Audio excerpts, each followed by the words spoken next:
Father, I have arrived. Just in time, Rubicon. Look at the water lilies in the pond. They were brought here from Memphis. This is a tribute from the governor of Memphis province.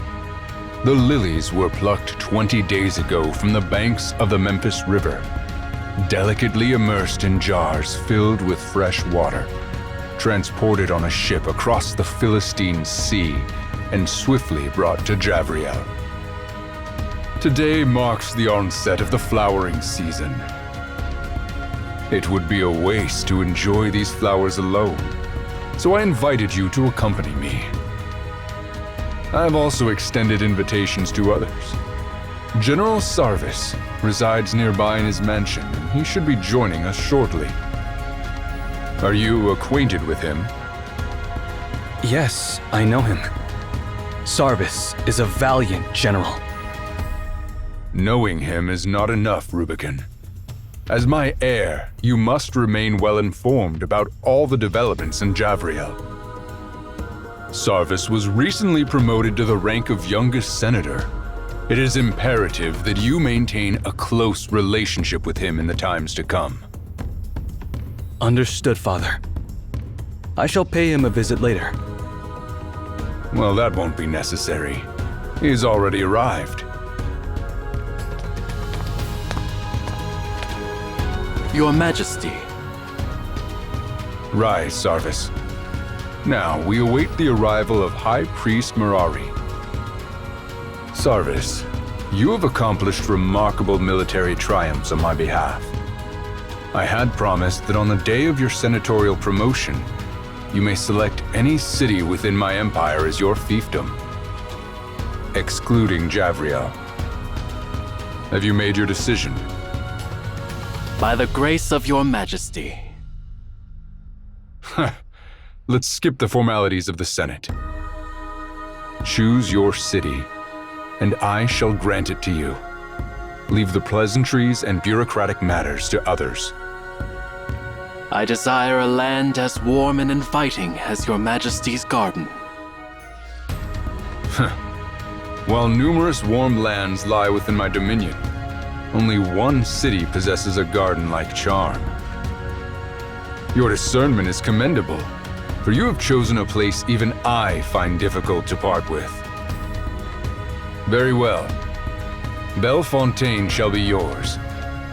Tend to her with care, for she is a unique and precious flower even amidst my vast garden. Ah, here comes the High Priest as well. Greatness be upon you, my lord. May your reign endure as long as the Tiberius River flows through the Eternal City. Indeed, at my age, divine favor is required to sustain my rule over this nation for much longer. Worry not, Father. Your radiance shines as brightly as the sun that illuminates the entirety of Japheth. You've picked up the rhetoric of those eloquent orators, Rubicon. But have you ever seen a day when the sun does not set? I mean no disrespect, Father. I know you do not. While your words are flattering, I believe I truly merit such praise. I no longer require badges, scepters, or crowns to demonstrate my power. Nor do my accomplishments necessitate statues, poems, or triumphal arches to extol their glory anymore.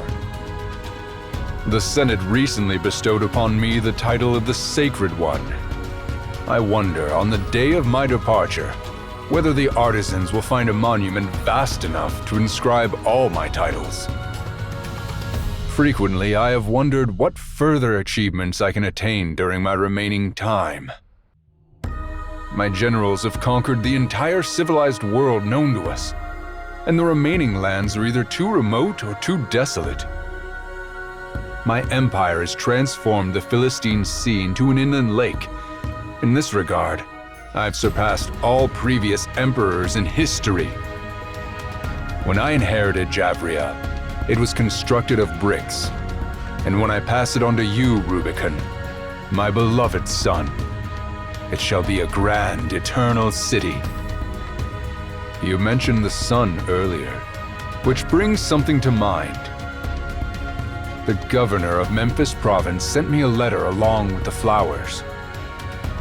In his letter, he mentioned an ancient legend cherished by the people of Memphis, asserting that their god of the sun was captured by conquerors from the east.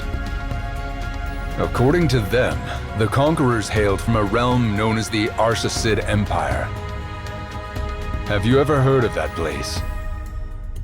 To the best of my knowledge, the Arsacid Empire lies far to the east of our domain, inhabited by different people with a distinct culture. This region is situated near another sea. The Memphian legend concerning the god of the sun appears to lack veracity. It is merely a deity concocted by simplistic individuals for their own peace of mind. I understand your piety, Mirari. However, there have been countless gods worshipped in the lands conquered by Japheth.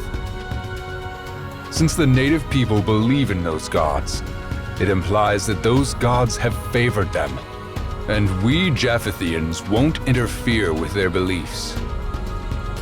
With that said, it is surprising to hear claims that gods walk the earth as tangible beings that can be captured like treasures.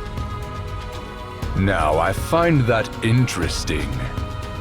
Rubicon, Sarvis, and Mirari, go to the Arsacid Empire and see it for me. If the god of the sun is truly there, bring it back to my throne. Only Javriel deserves an everlasting son. Father, what should we do to the kings and lands of the Arsacid Empire? I desire the sun only. If they decline my request, destroy them all. And if they willingly relinquish it, you may decide their fate. Well, I have spent too much time discussing a tiny piece of land. Let us enjoy these splendid water lilies before the sun sets.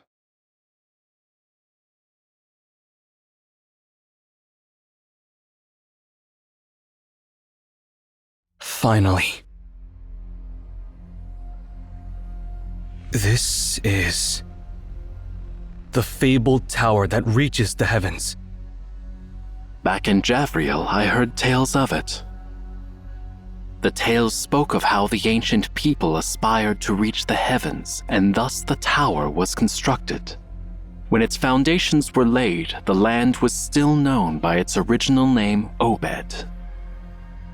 I always believed it to be nothing more than fiction. I never imagined that the descendants of Obed continued to build upon it. The dreams of mankind are truly remarkable.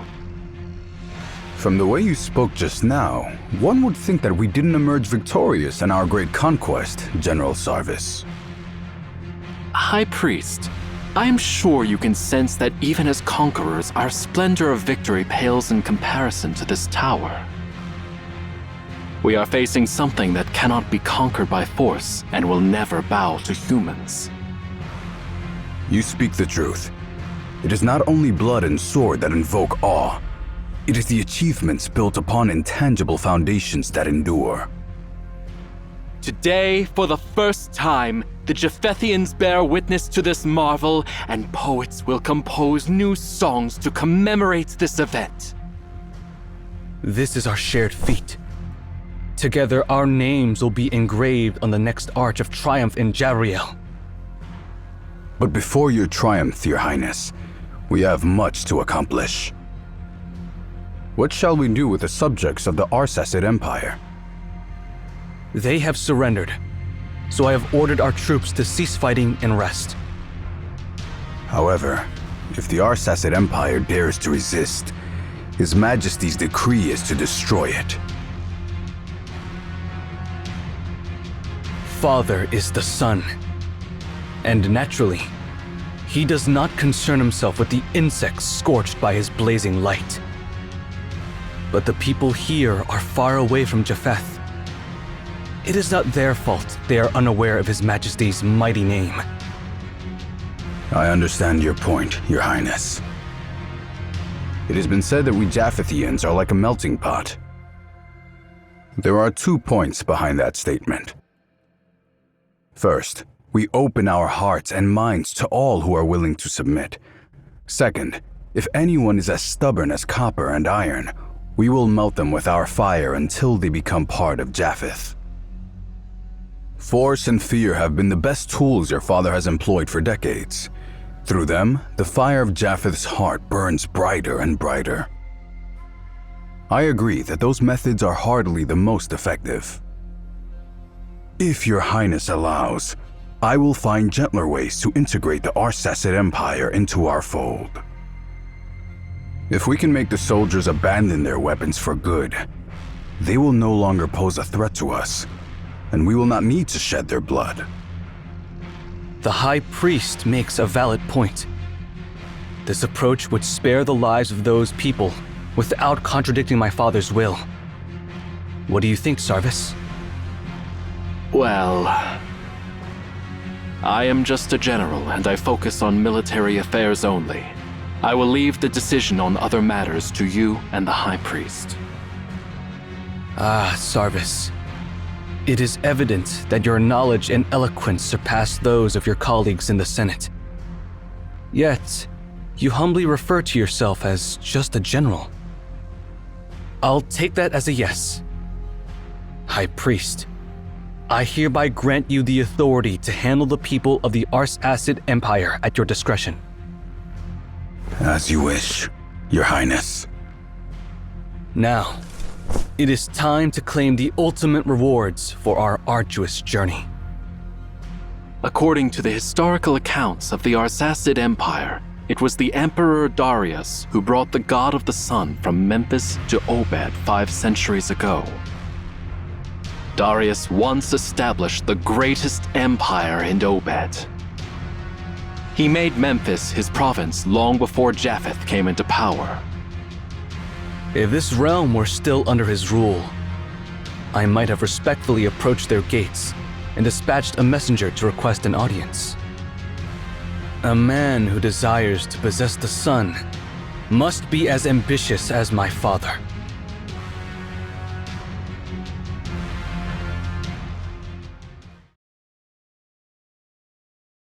The Tower of Babel. That's the one thing in the world, besides the stars, deserving of my upward gaze. It's only fitting that the most glorious trophy should be placed in the highest place of my kingdom. I'm now entrusting it to you, Hemion. What is this, Your Majesty? A good question, and one that I would like to ask you, too. I have heard tales that beneath the majestic waterfalls of the Memphis River lies the dormant, ancient god of the sun. It once destroyed the capital of an ancient pharaoh and then sank into the river. So I conquered the land of that pharaoh and ordered countless individuals to dive into the waters, leaving no stone unturned. But the outcome was a great disappointment. The so-called god of the sun was no more than a copper sphere. While it's well crafted, the artisans of Obed could have created a work of art 10 times more intricate than that. I ordered my people to smash it on the spot. However, even the mightiest warriors of my immortal army could not destroy it. No weapon could even scratch its surface. I had craftsmen construct colossal pyres and burn it for 10 days, yet its shell remained unaltered. Finally, I instructed my warriors to transport it to the highest peak in Memphis and cast it off the cliffs. But it was the unyielding stones below that shattered, not the copper sphere. Since long ago, you have collected many extraordinary artifacts in this tower, and you have recruited numerous scholars from my land. I have never impeded or doubted your endeavors. But now, I am asking for a small favor in return. Unravel the mystery surrounding this sphere, and the reason why the Memphians revere it as the god of the sun. And find out the secret to its immortality.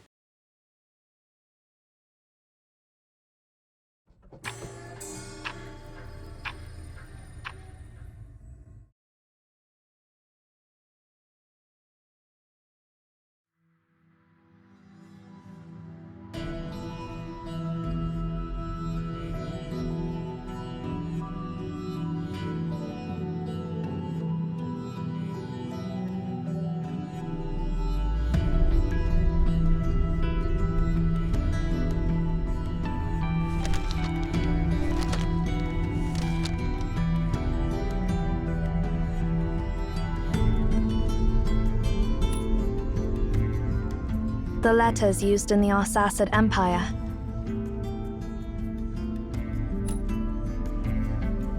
It was one of the dynasties that existed in Obed about 2,000 years before our time.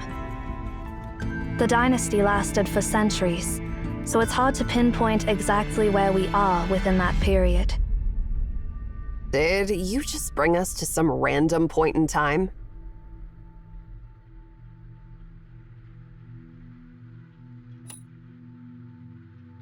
You didn't even have a specific year or coordinates in mind? Just a vague idea?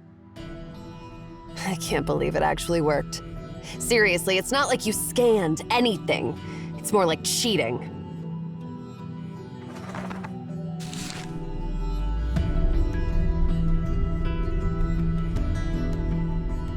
This is a legal document about the sale of grain and a deed to a farm. While it provides concrete information, it doesn't help us determine the exact time. You're as reliable as ever. No wonder that old man wanted to make you the next director.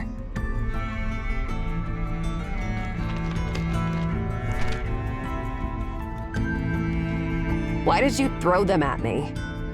You can read them too, can't you?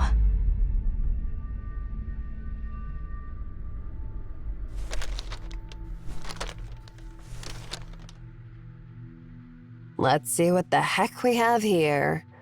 Basic math, ledgers, lists of engineers, tax collection records, and tribute lists. All useless information. Wait. I've found something, Zero.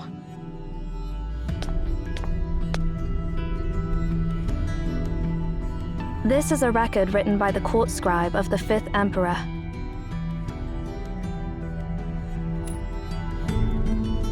He was an unremarkable emperor in the history of Obed, and not well known. Throughout its long history, Obed has been the center of powerful empires at times, and has fallen under the control of other empires at other times. The 5th Emperor's reign belonged to the latter category. During that time, the Japheth Empire in the west, ruled by Emperor Thurinus, was at its peak. Thurinus' armies extended to the farthest reaches of the known world in all directions. In the east, they reached the Arsacid Empire. During his reign, Thurinus sent an expedition army led by his son Rubicon, the high priest Marari, and General Sarvis to Obed. However, the expedition didn't result in Obed becoming a new province of Japheth, as was the case with other areas during that era. The reason for the truce remains a mystery, as no records or treaties were passed down through history. However, the Tower of Babel remained under its existing ownership during that war. Amaon, throughout different generations, protected it during all the crises and incidents, ensuring the library's safety and preservation. That's a nice way of saying sitting on the fence. The knowledge stored in the tower is incredibly valuable, so no one would want to destroy it, right? Besides, those old chumps did have their talents. as long as they were willing to cooperate. No emperor in his right mind would give them a hard time.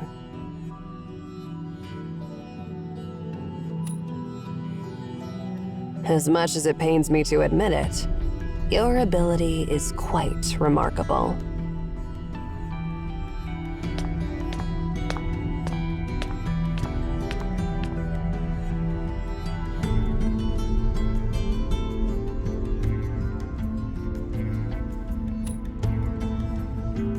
If I remember correctly, this is the second time you've asked me a question like this.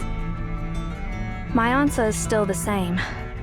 But since this is your second question, I think it's best to give you more information. Arishan is the daughter of the previous director. Before my arrival, Cosmos planned to appoint her as the next director.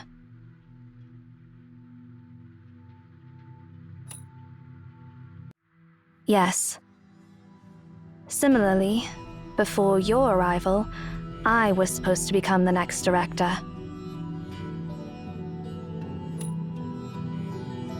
My duty is to safeguard this tower and the Library of Babel. And naturally, that includes you as the current director. What are you two whispering about back there? Hurry up and follow me.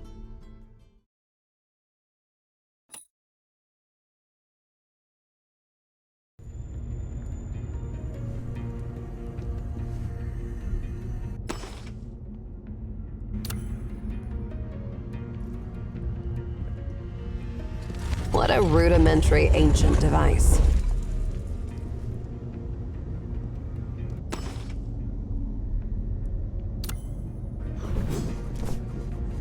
This is such a mess. It's like a battle just took place here.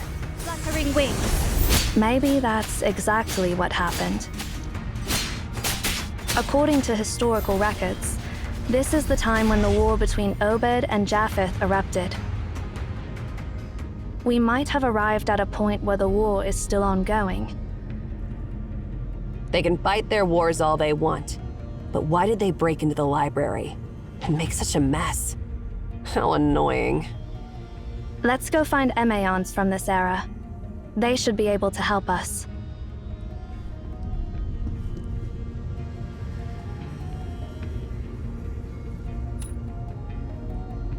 It used to be a throne indeed. The history of the Library of Babel and Emaon is far older than the fleeting thrones of this land. Thrones may rise and fall, yet the tower stands firm. True Emaons must adapt to the shifting of power and serve the reigning monarchs. But that does not mean we owe them our allegiance. However, during the eras when the Tower of Babel wasn't forgotten, almost every monarch took pride in conquering it. The throne within the tower was a testament to their conquest. With the library's opening, the primordial sector housing the throne became a prominent landmark. Anyway, since we don't have a specific goal, why don't we head in that direction? Perhaps we'll stumble upon unexpected treasures.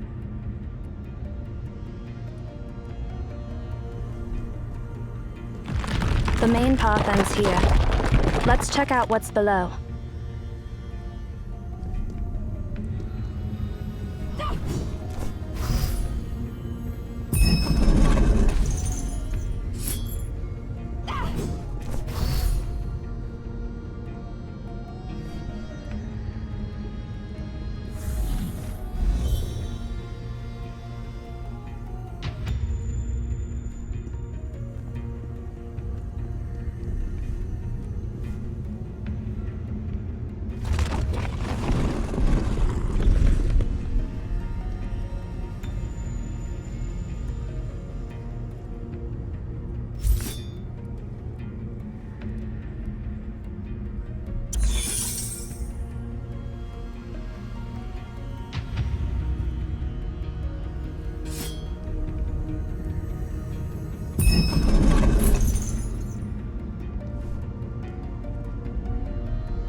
Who's there?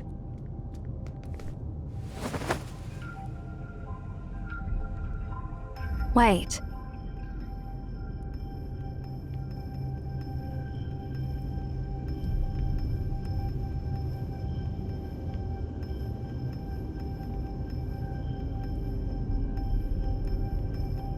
You are...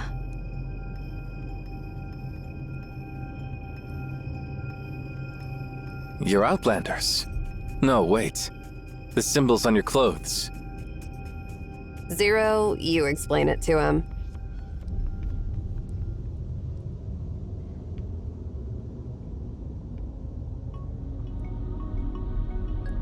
So, you're travelers from the future. That's truly incredible. Since you're from the future, your clothes must also be from the future. No wonder I can't place their origin. The Library of Babel is truly full of wonders. Could you tell us which era we are in?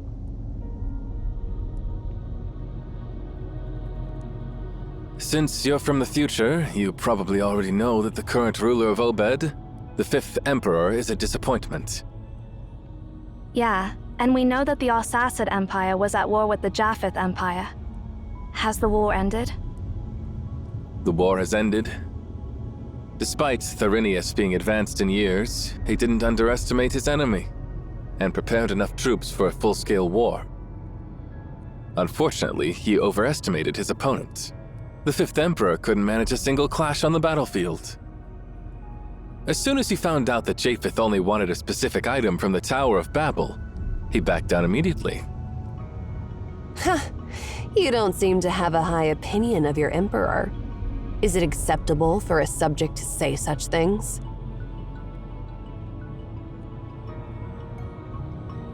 Emperor. He's far from deserving that title. You mentioned that Japheth only wanted a specific item from the tower. What is it? I've heard that Rubicon's ultimatum mentioned Memphis's god of the sun. I've seen it a few times, but it's disappointing. It's just a huge metal ball that doesn't seem to have any connection to the sun other than its shape. I heard it was a trophy captured by Obed's past monarch, Emperor Darius, after conquering Memphis.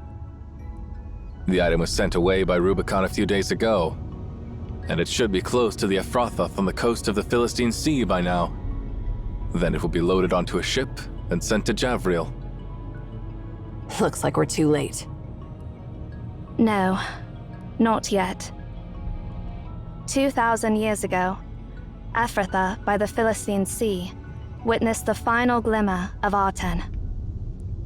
Ephrathah by the Philistine Sea? Hold on.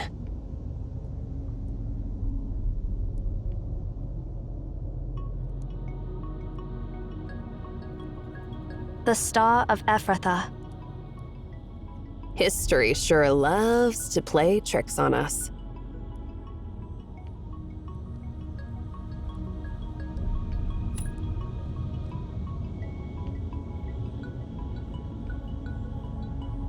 So, you don't know how to control that copper sphere either.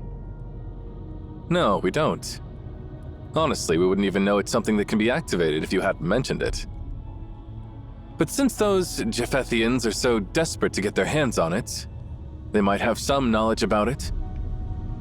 Interestingly, Prince Rubicon and his Praetorians are currently stuck in the library. What did you just say? Rubicon didn't leave after obtaining that god of the sun. He learned about us and the Library of Babel from the 5th Emperor. Rubicon considered the library a treasure far more valuable than that copper sphere, so he took his soldiers inside the Tower of Babel. It happened to coincide with the opening of the library, so I'm not sure if we should call it lucky or unlucky. So, you mean we can find him inside the Library of Babel? Exactly. Unfortunately, I won't be able to accompany you for the rest of your journey. I need to find my companions as soon as possible. That's all right. Thank you for all the information. May the library be with you. Emayon from the future.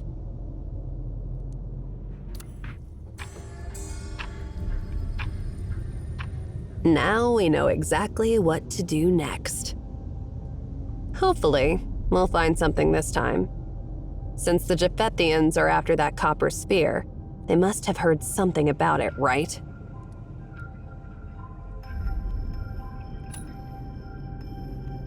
Oh, it was an anomaly that appeared in Ephrathah, near the western shore of the Philistine Sea, around 2000 BC. According to historical records, a solitary star of unparalleled splendor emerged in the night sky above Ephrathah. Unlike other stars, it remained fixed over Ephrathah.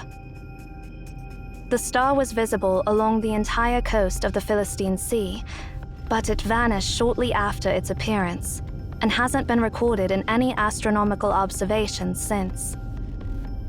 Naturally, some might consider it a collective illusion, but for us Emaons, it was an undeniable anomaly. Since there were no Emaons in Ephrathah at that time, the truth behind this incident has remained a mystery for thousands of years. Until just now. Considering the time and location, it's safe to say that the Star of Ephrathah is Aten, which the Japhethian transported from the Alsacid Empire. Although it lasted only for a brief period, it did ascend back into the sky, emanating radiance and brilliance. The only question is this: who in this era discovered the command to activate it?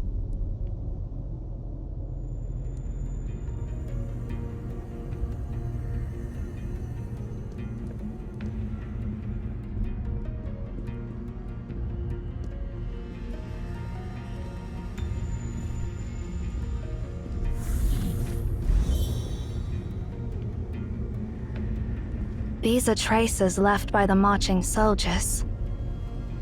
It seems like they're not far ahead. Let's hope we can still reason with those Japhethians in the tower.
Interesting fellow. Huh. Seems like those unwanted Japhethians are having some trouble too. So, if we lend them a hand now, they'll be more cooperative, right? Looks like you've run into a bit of trouble. Fluttering wings. Ansu. End it all. A spark of inspiration!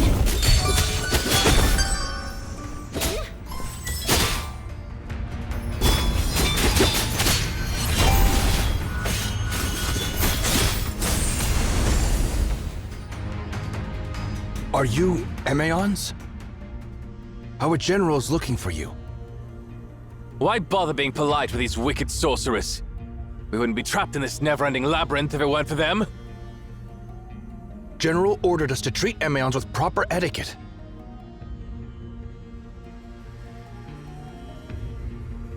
Well, let's skip the pleasantries. To be honest, we're looking for your commander, too.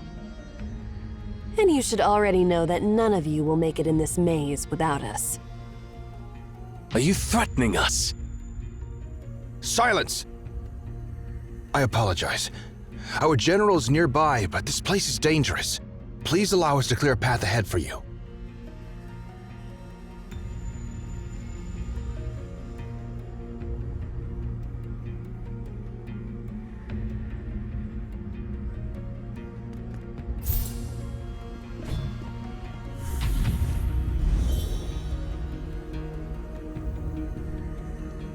Despite all their fancy talks, they need our help in the end.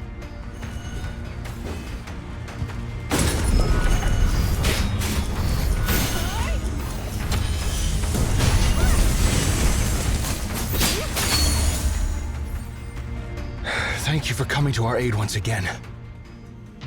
No need to thank us. You mentioned your general is close, so I wonder where we can find His Royal Highness. You filthy scum! How dare you ask about His Majesty's whereabouts? His Majesty showed great sincerity by bringing only dozens of Praetorians into this tower, as per your request. But you set your vile trap and scattered us. Oh, I get it. You guys got separated. You... Please, Ere, stop. Our general is just up there, not too far away. Please, head in that direction.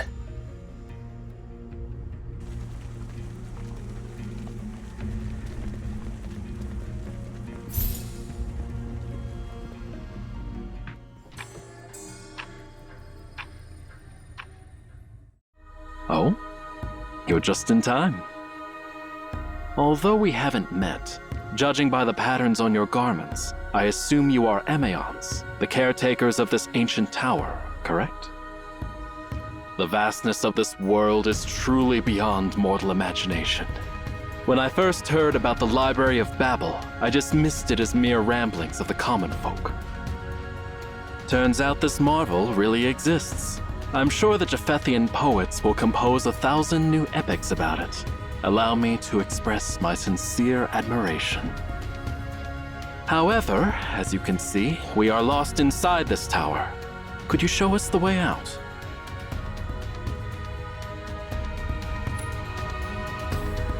Watch your tongue. A commoner like you has no right. It's all right. They're the hosts here. It's only natural for them to ask the name of their guests. I am Sarvis, a senator of Japheth and a general serving Prince Rubicon.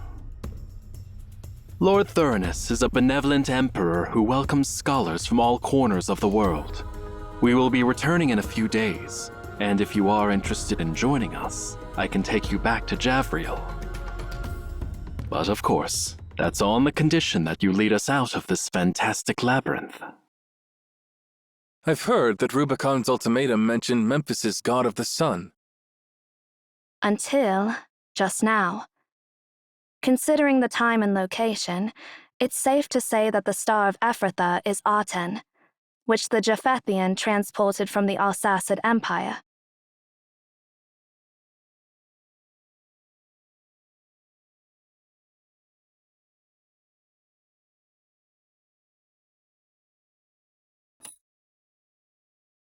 Atem, you mean the ancient god of the sun in Memphis? We've traveled all the way here to retrieve it. Do you have a problem with that?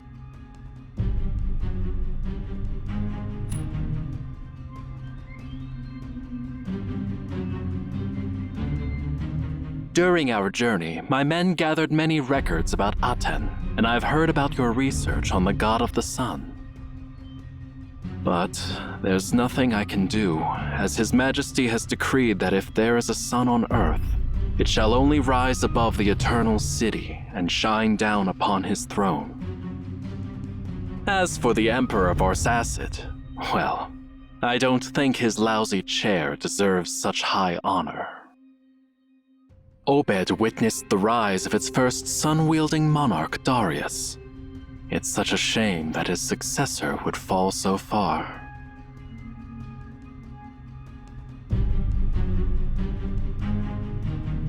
Since you've come here for a 10, you must know how to harness it, right? What do you mean by harnessing it? Are you suggesting it's a living being that can be controlled? Yeah. With the right commands, you can order it to do anything you want. Wait, you didn't know that? Commands? So that metal ball understands commands.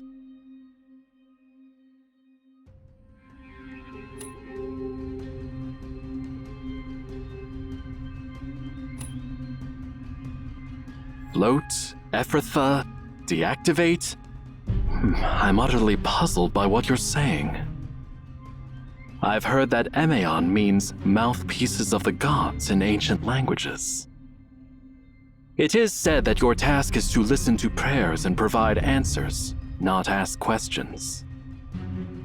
If you have forgotten your duties after all these years, I don't mind reminding you.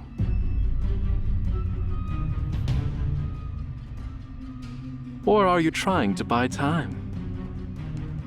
Are you using this labyrinth to separate us from Prince Rubicon and now asking questions to stall for time?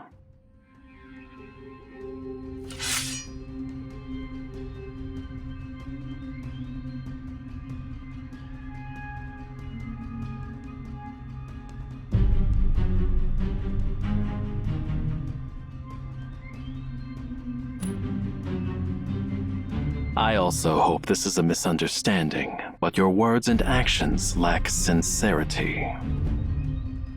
If you want to clear up this misunderstanding, please lead us out of this labyrinth.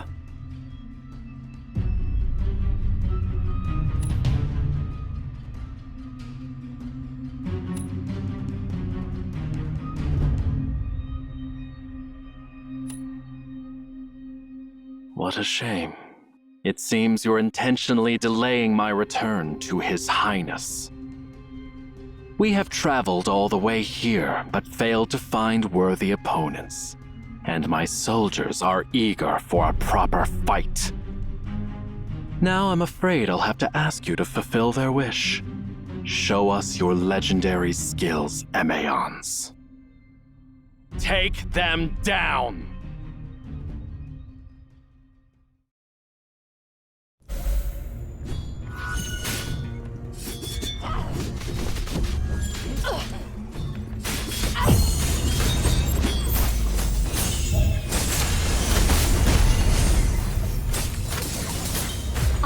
Looks like you've had some professional combat training. Praiseworthy, but your coordination was a total disaster. A spark of inspiration! You might be good in gladiator battles against beasts, but when it comes to my battle-hardened legion, you're as vulnerable as a kitten before a lion. Phalanx formation, soldiers! Don't underestimate our Looks like foe! you run into a bit of trouble. General, monsters are swarming in. Hold the line! Maintain formation! Wipe out all those monsters and capture those Emeons alive! What are you waiting for, Master Director? Do you seriously think we can defeat the mighty Japheth Phalanx at the peak of their power? Just activate your amazing time machine and make a quick escape.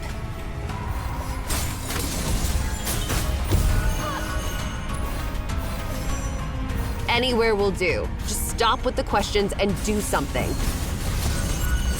Just go to the future, like a month later. Let's get away from them.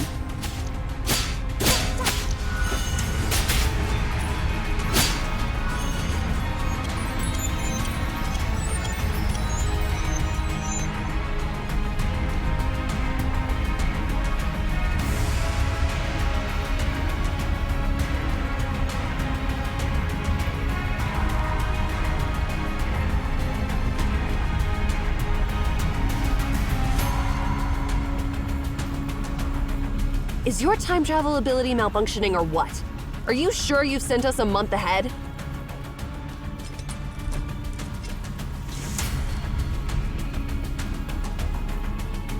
Please stand down.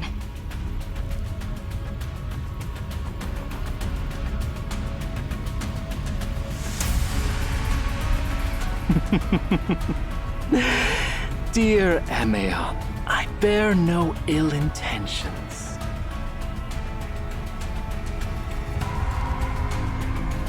Have you forgotten our agreement?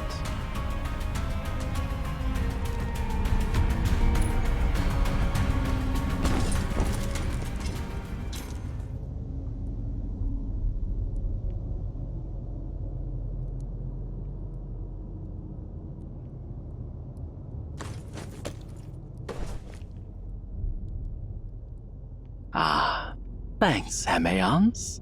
You truly are the mouthpieces of the gods. Following the divine words you delivered, we managed to appease the wrath of the god of the sun. It is you who have saved the world from destruction and allowed us to witness the true sun once more. The people of Japheth, the Arzacid Empire, and all other regions should be grateful for the news you brought.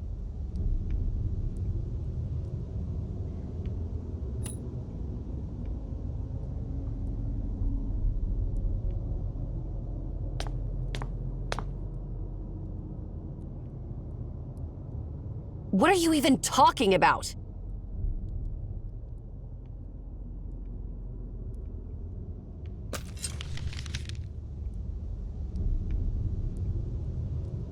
I apologize for my excessive enthusiasm. This is the note you asked me to write down.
I'm grateful, Your Highness.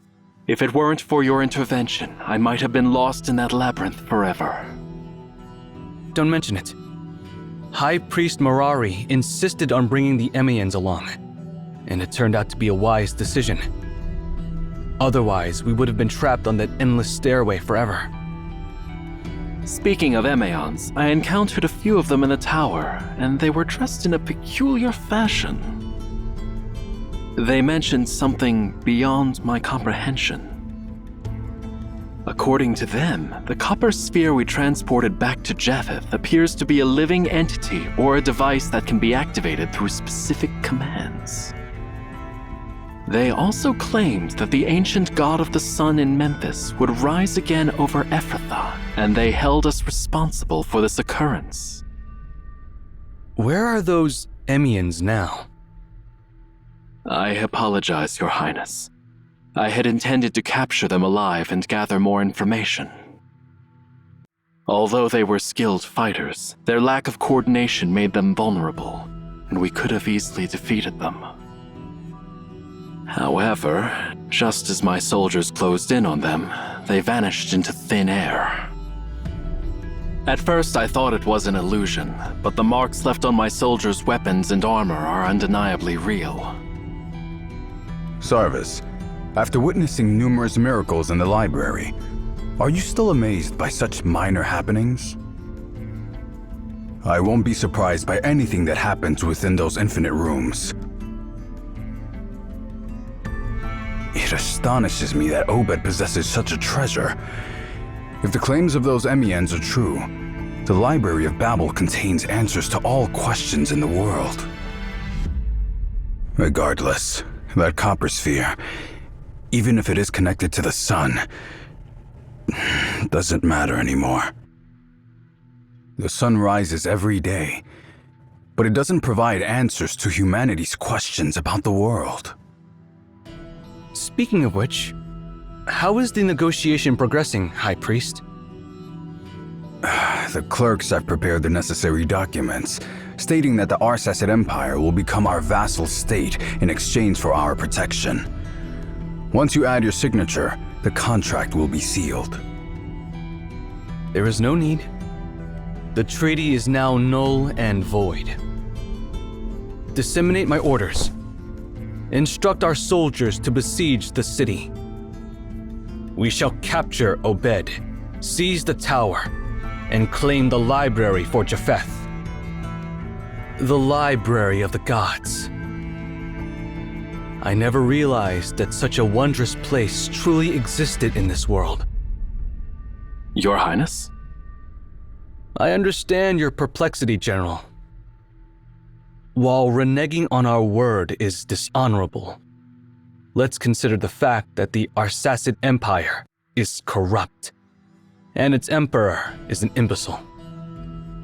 If they attempt to exploit the power within the tower for nefarious purposes in the future, I believe you comprehend my concerns, Sarvis. Only Japheth possesses the power to safeguard this marvel from the unworthy.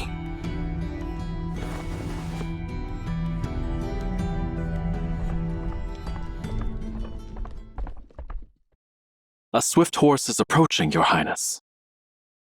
The rider appears to be a messenger. Bring him to me. Greetings, Your Highness. Rise. From where do you hail? And what tidings do you bring? Your Highness, you commanded my unit to escort the God of the Sun back to Javriel. Several days ago, we arrived at Ephrathah on the eastern shore of the Philistine Sea, which is under Herod's dominion. I know. Herod is one of my father's numerous vassals. Did he show any disrespect toward you? No, quite the contrary. He treated us with great respect and insisted warmly that we stay at his royal court for the night. Then, at midnight, while we were sleeping, we were awakened by a radiant glow outside the palace. We went to investigate, and, to our astonishment, the sun had risen beneath the stars. Did the wine addle your senses? What nonsense are you talking about? What I speak is the truth, Your Highness. We witnessed it with our own eyes. Go on. Tell me what happened. Well, my servants, the soldiers slumber now. Now it's time for you to fulfill your promise to me. And should you dare to deceive me, your suffering will be 1,000-fold worse than your darkest nightmare.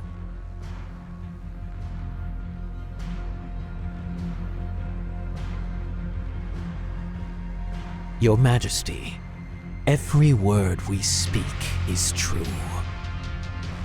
Our ancestors were once priests of Memphis, serving pharaohs for generations in the distant past. After the kingdom of pharaohs crumbled, we were exiled, but fortunate enough to find shelter in your court. Our deepest secrets are never recorded, but passed down through oral tradition among our closest blood relations. Among them lies the secret of the god of the sun. During the era of Pharaoh Akhenaten, the priests discovered how to harness the power of the sun, bending it to the pharaoh's will. It is the language of the gods. Merely recite the divine words, and the sun will rise at your command. Through it, you shall attain divinity and achieve immortality, just as the ancient pharaohs did.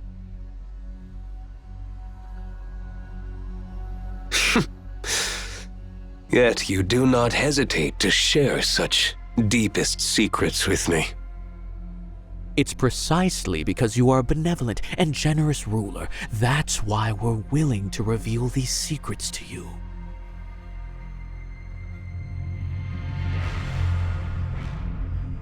Thurnus is nothing more than a tyrant who has ravaged our lands. If it were not for your generosity, we would all be living as mere livestock now. Your Majesty, I cannot bear to see you continue to bow before that tyrant. Benevolent? Generous? Such descriptions are rare, but you're correct about one thing. We are both kings, so why should I kneel before that tyrant and allow my country to be reduced to a mere province of Japheth?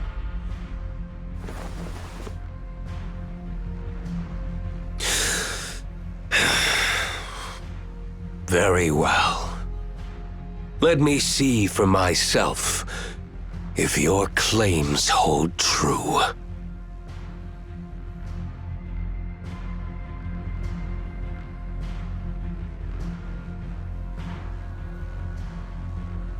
All deeds have consequences.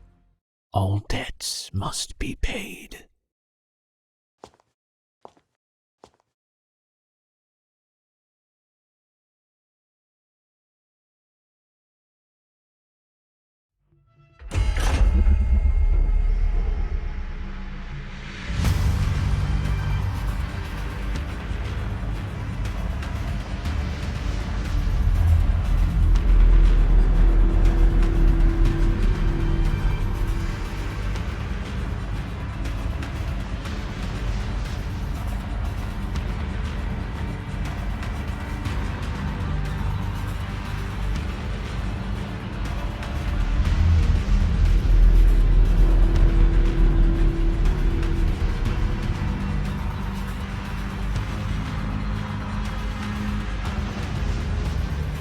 Arise, sun.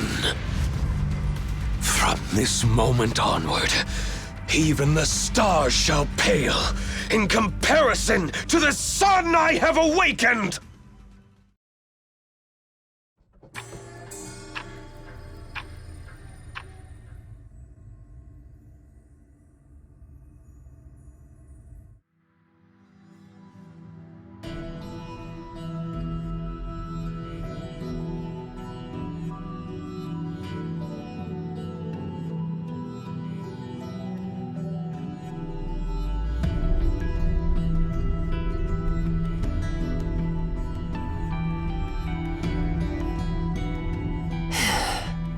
I take back what I said about our director being an imbecile.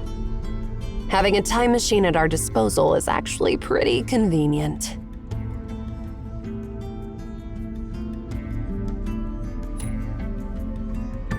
Well, it depends on how you interpret what I'm saying. What? Finally done dealing with me? The former #1 director candidate?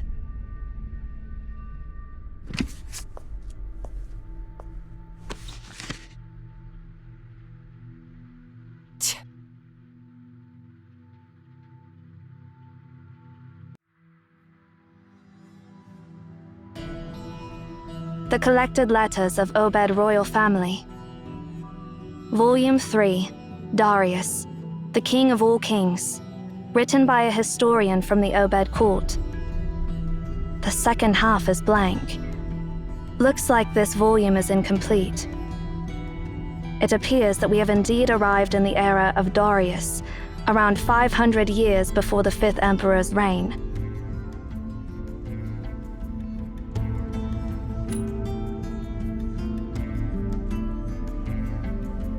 That Emaon we encountered mentioned that Darius was the one who first brought Aten from Memphis to Obed. Sarvis also mentioned that Darius was the first ruler of Obed to harness the power of the sun. I see. The fact that the Japheth soldiers didn't know the command to activate a 10 suggests that it had already been lost by their time.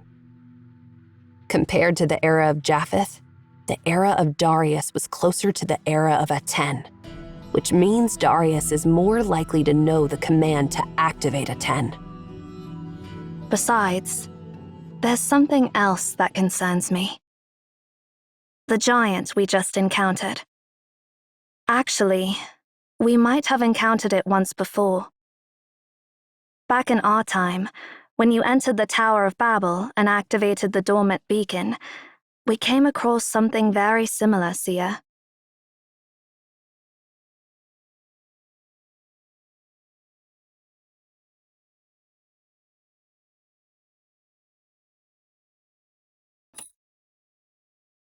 Indeed. The giant in our time was missing its lower half, so I can't say for sure if it's the same giant. Moreover, I'm sure you remember the stuff we got from the mutilated giant.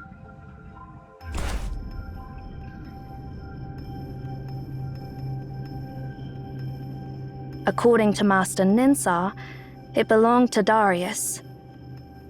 So, it must have come from this era.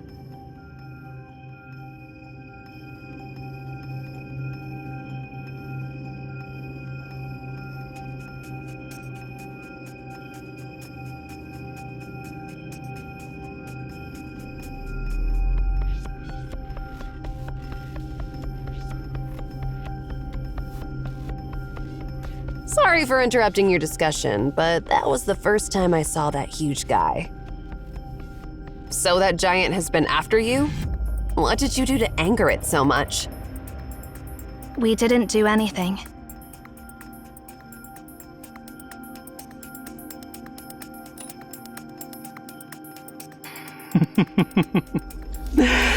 Dear Emaon, I bear no ill intentions.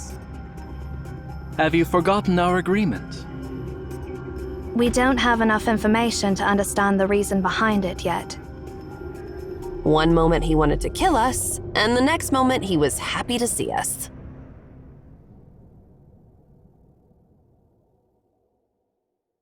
Just to confirm, when we met Sarvis for the second time, it was a month after our first encounter, right?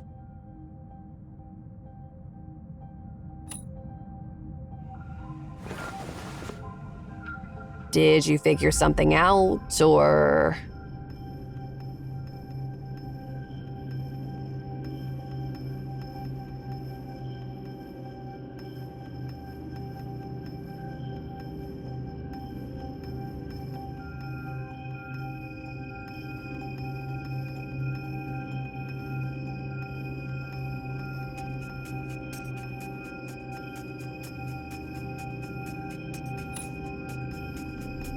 I'm afraid so. Sarvis didn't have a clue about a 10's activation during our first encounter, but in the second encounter, he mentioned that they had somehow appeased the wrath of the god of the sun. So during that month, a 10 must have been reactivated and turned into the star of Ephrathah. Sarvis also said that we delivered divine words and saved the world from destruction. It means that we were the ones who helped deactivate a 10, extinguishing the star of Ephrathah.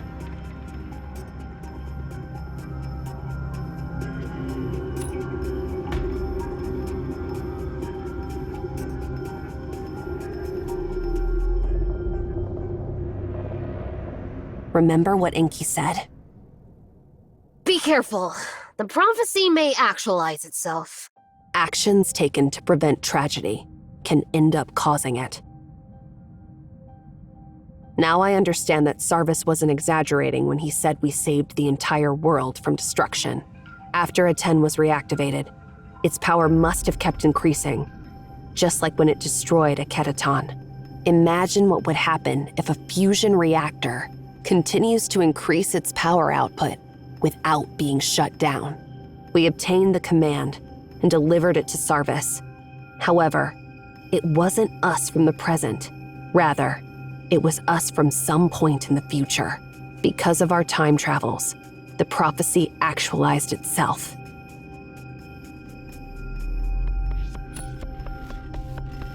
Sure.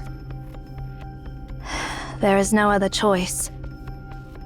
Now we're not just responsible for saving the library in our era, but also saving the world in Sarvis's era. We must move on and find the command to deactivate Arten, and deliver it to Sarvis. If we fail, both eras will veer off their intended paths and collapse completely.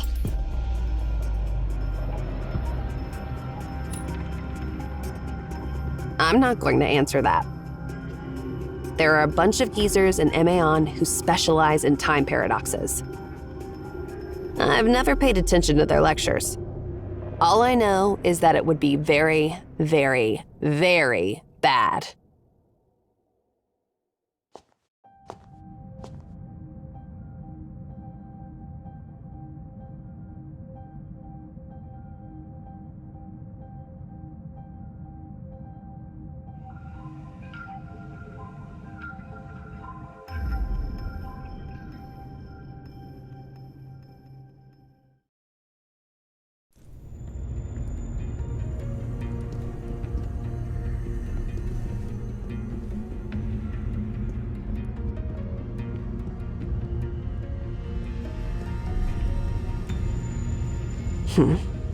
Who are those people? Judging by their attire, they must be the Immortal Army, Darius's Praetorians. Of course I know that, but why are there so many Immortal Army soldiers wandering inside the library in this era? Your Majesty, please forgive us. We are devoted to you. Hey! They can't even hear us. Never mind. Let's keep going. We'll surely find someone we can reason with, right?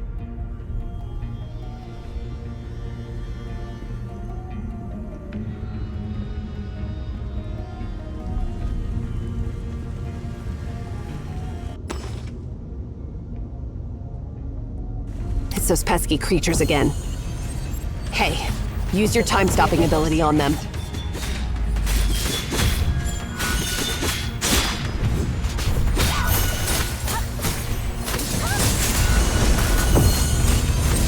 Complete insight. Full.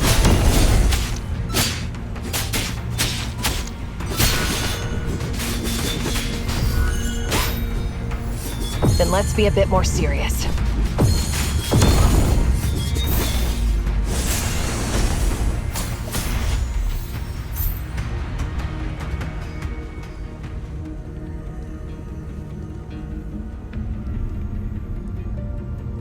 Halt! Oriole. End up like those sacrifices hanging there.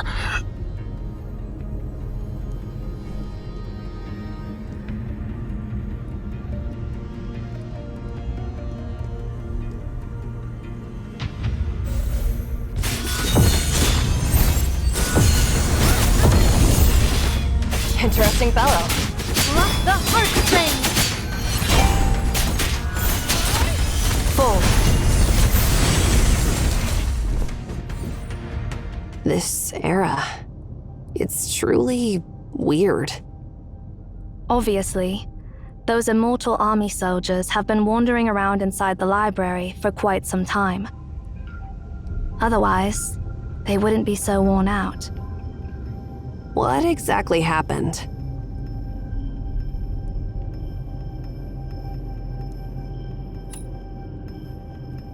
Emperor Darius was the ruler of the ancient Obed Empire 2,500 years before our time. He was one of the most renowned rulers in Obed's history. Unlike the Obed Empire under the 5th Emperor's rule, Obed during Darius's reign was the most powerful empire in the world. Towards the end of his reign, though, Emperor Darius inexplicably shifted his focus away from governing the empire, leading to a rapid decline of Obed.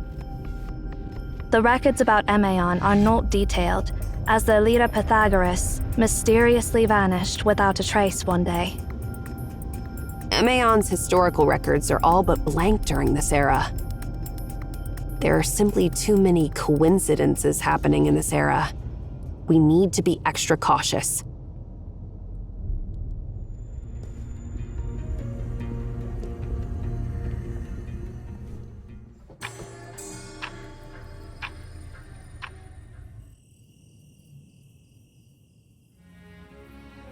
The stars. They appear so distant, yet shine so brightly. Your Majesty, Farhad requests an audience. It is you, my most courageous servant. How does the wine taste at the celebration? The wine was exquisite, benefiting the conquerors of Memphis. We all wonder why you didn't join us in the great feast of honor. Why do you remain secluded in this corner, far from the bonfire, without even a single guard? Have we done anything to displease you? Not at all, Fahad. I am pleased with your valor. After this battle, I've annexed the southern reaches of the world into my domain. I am staying away from the crowds to gaze at the stars. The campfire's brightness would obscure their light. Have you ever considered where our conquest will end, Farhad? No, Your Majesty. I shall fight wherever you deem necessary. Until the farthest reaches of your dominion touch the sea, or until I fall on the battlefield. Your loyalty is commendable. But what I'm seeing now is even more distant than the sea. There was an Emyan scholar named Pythagoras who told me that according to his research, the land beneath our feet is a sphere. A sphere? How is that even possible? You're not a scholar, so it is understandable that you can't imagine it. However, I can easily imagine that there may exist countless such spheres suspended high above the heavens. We call those spheres stars. The notion that these stars are fragments of Earth adrift in the firmament. So many uncharted territories awaiting conquest. Do you understand my feelings, Fahad? In comparison, Memphis, no, even the entirety of Obed, pales in significance. I wonder how I can travel to those stars to conquer those lands no one has ever seen. How pathetic is a man so bound by his desires. From now on, I shall find no peace in my nights. Fret not, Your Majesty. We, the Immortal Army, will always be your keenest blades. Even if you were to command us to conquer the moon, we would comply without hesitation.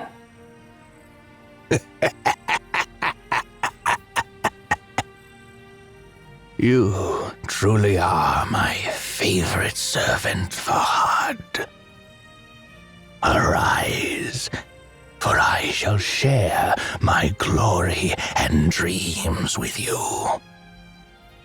One day we'll leave our footprints across the entire expanse of the sky.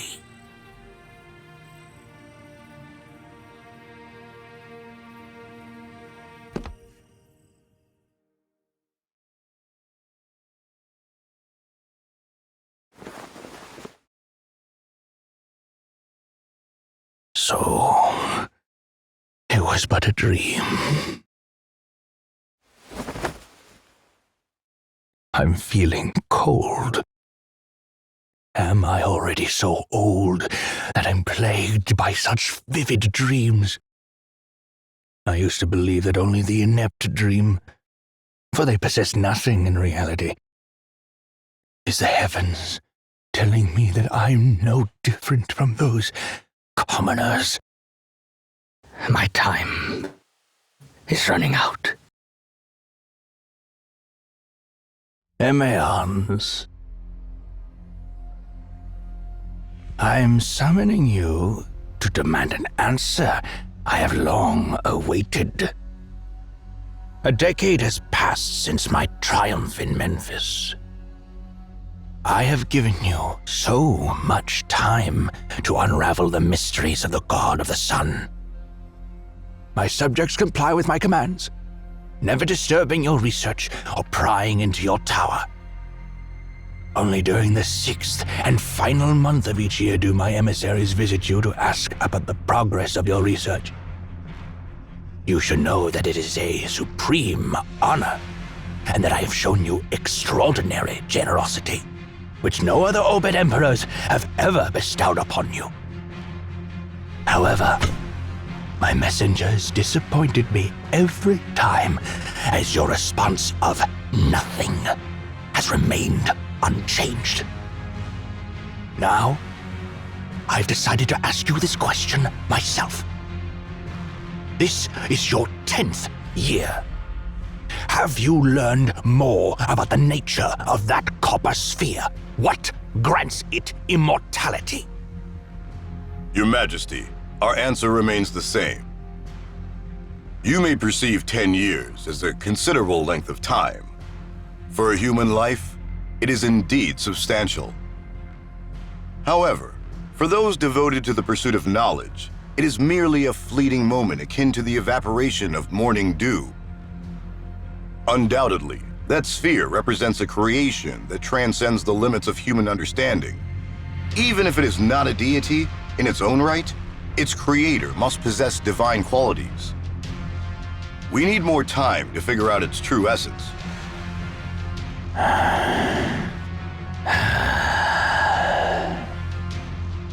Time. Time. What an extravagant request. I, too, would grant you more time if I were able. Unfortunately, the time given to me is dwindling. The sand in the hourglass is running out. I am growing old, and my time is slipping away, while the boundless, unconquered worlds still await me. I am asking you once again, Emeon, do you indeed have nothing to give me in return? Your Majesty, I hold you in the highest regard, but I must inform you that neither your Majesty nor your power hold sway within the realm of knowledge. Though you may command all on Earth to declare that the sun rises in the west, it will still be the eastern sky that illuminates the next dawn. I can assure you that we're more eager than you to learn the nature of the sphere. It is the calling of the scholar.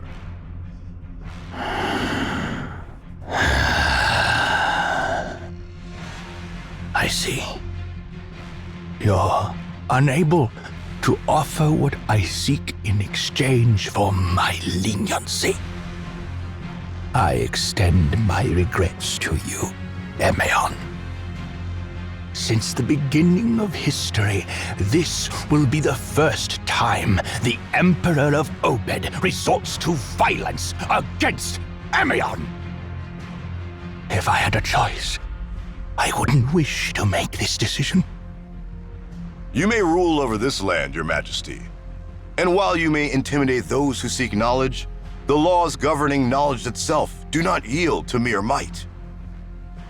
Immortal army, at my command, open this tower and seize their library!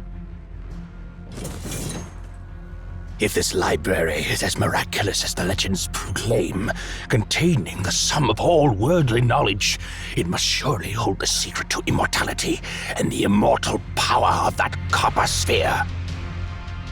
Since the mouthpieces of the gods remain silent to my request, I'll uncover the answer myself.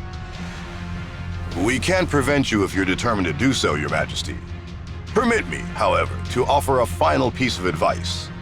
The gods remain silent due to the folly of humankind. That was the last question I will ever pose to you. From now on, you are no longer permitted to address me. Immortal army, storm their tower and breach their gates. Emeon, I have heard tales that the paths within the Library of Babel are more numerous than the stars in the sky, and the smallest misstep can lead to eternal wandering. I've also heard you've devoted countless time and lives to explore that library, and that you've even familiarized yourself with a number of safe paths. I command you to lead the way for my warriors, and you have no right to refuse.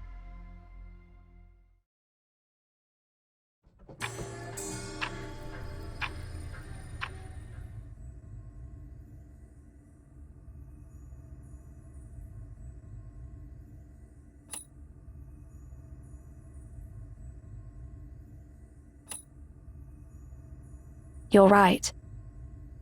If we can find a reasonable soldier or an Imaon of this era, perhaps they will tell us what has happened here. Let's go. We don't have much time.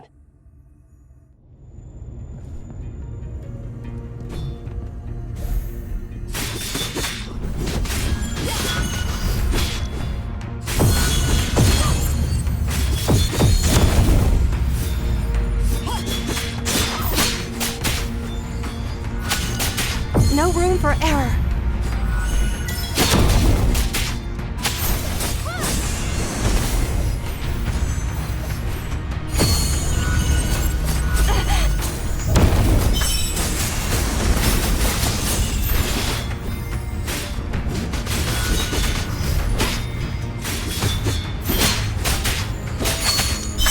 Here's the heart.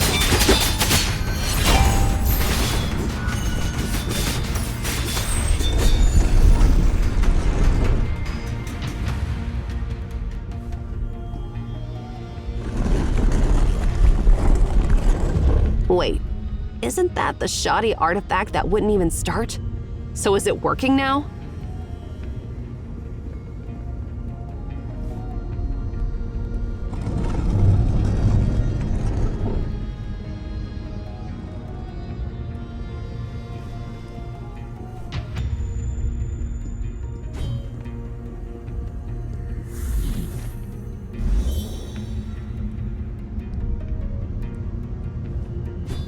The main path is blocked.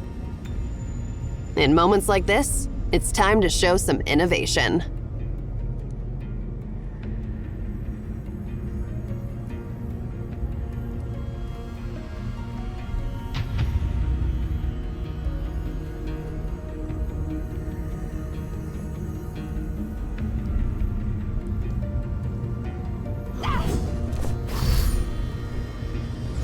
Interesting fellow.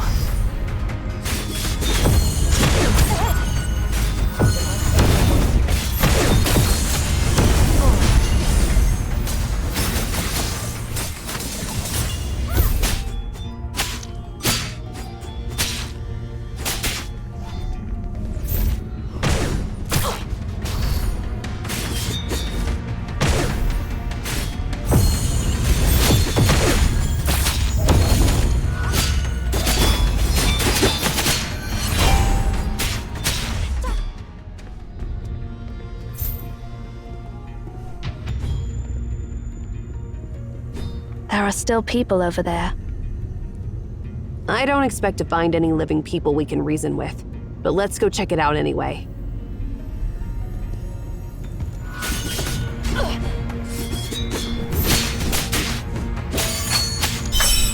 No room for error. A spark of inspiration.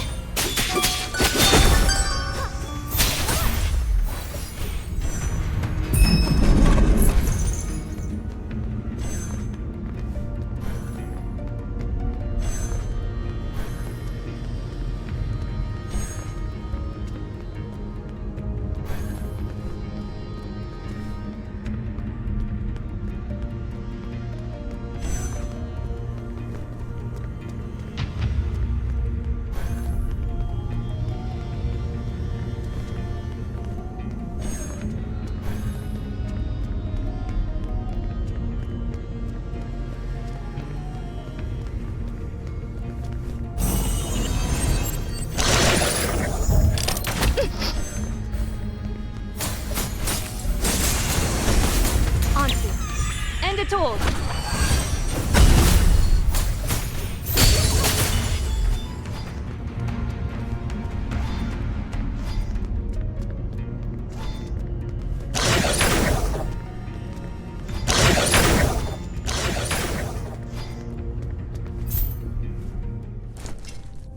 Please lower your weapons. We mean no harm.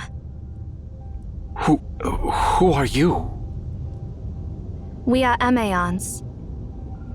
My name is Farhad. I can't see you well. I thought you were monsters too. Thank you so much. I didn't expect your help, especially after His Majesty gave that order. His Majesty? Are you talking about Emperor Darius? Of course. Were you not there when His Majesty gave the order? His Majesty ordered the Immortal Army to take over the Tower of Babel and the Library of Babel. How long ago was that? 1 year? Or 2 years? I can't remember clearly. This is not a library. It's an endless nightmare. Ever since I got here, I've been praying for the gods to wake me up from this living hell. Take over? You barged into the library? No wonder. It's actually impressive that you've held on for so long without any preparation. Why did your emperor send you here to die?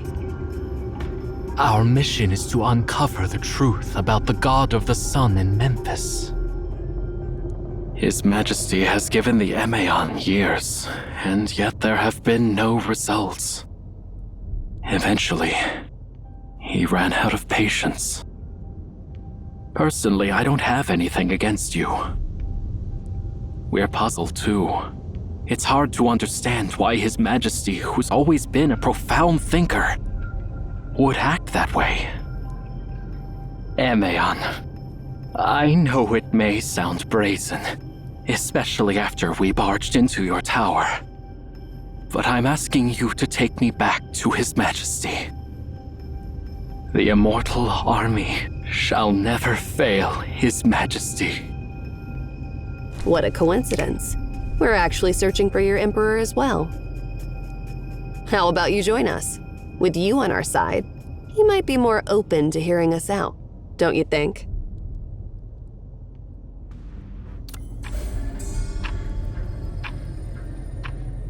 So, what does your emperor want to uncover about the god of the sun?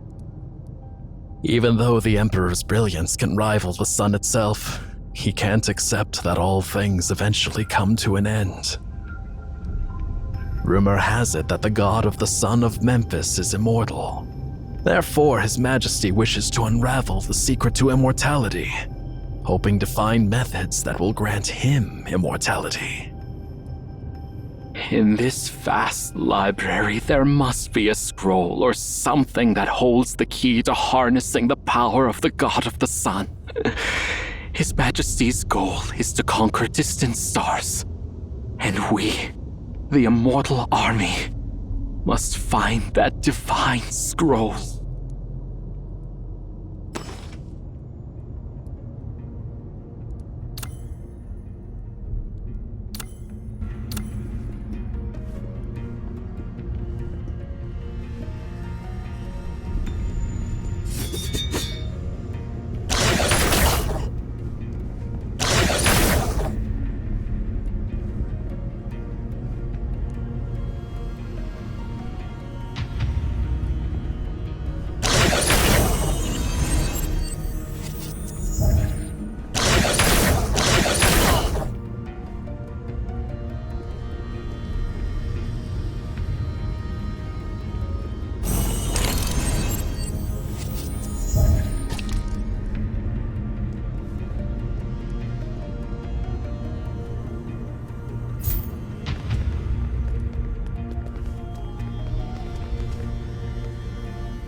Those who betrayed His Majesty shall remain silent forever. Hey, are you alright? No. His mental state has irreversibly deteriorated.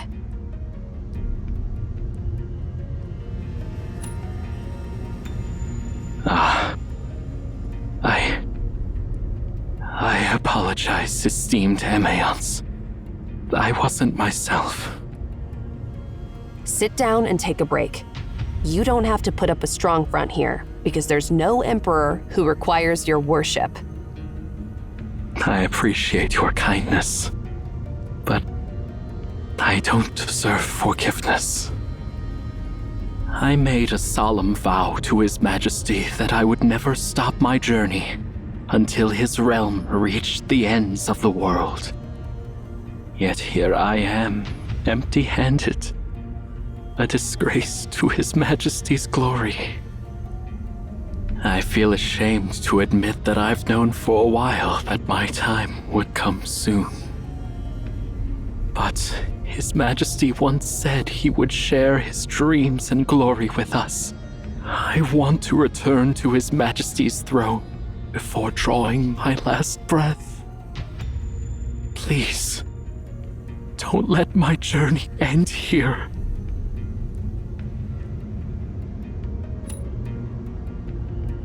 Thank you for your generosity. Although I can't see your face now, I'll always remember your kindness.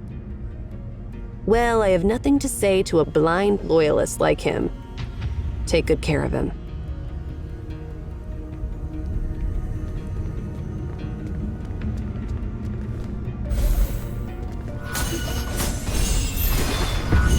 Looks like you've run into a bit of trouble.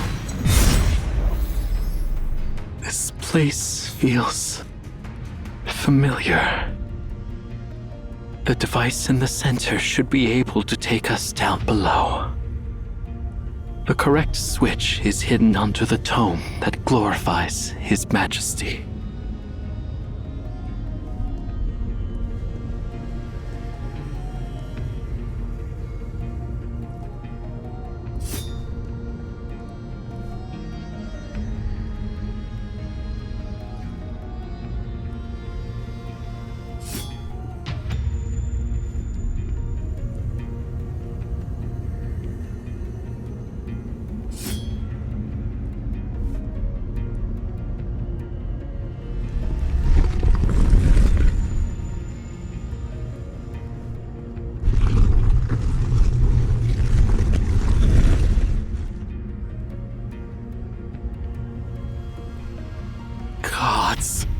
If you actually exist, why did you stay silent when His Majesty asked his questions?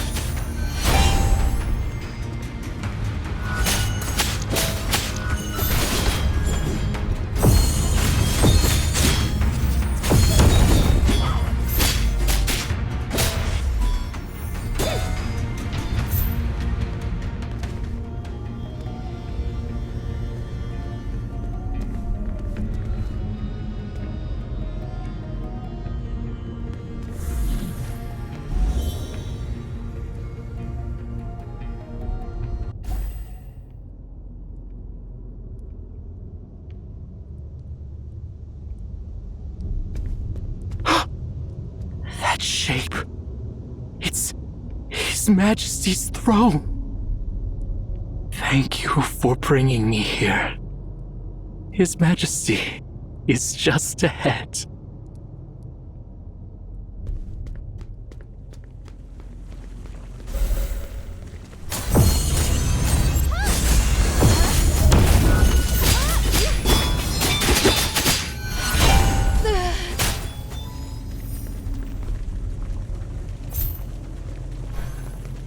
That's Farhad, a member of the scout squad. Maybe he's found something. Hurry! Bring him before His Majesty. A spark of inspiration!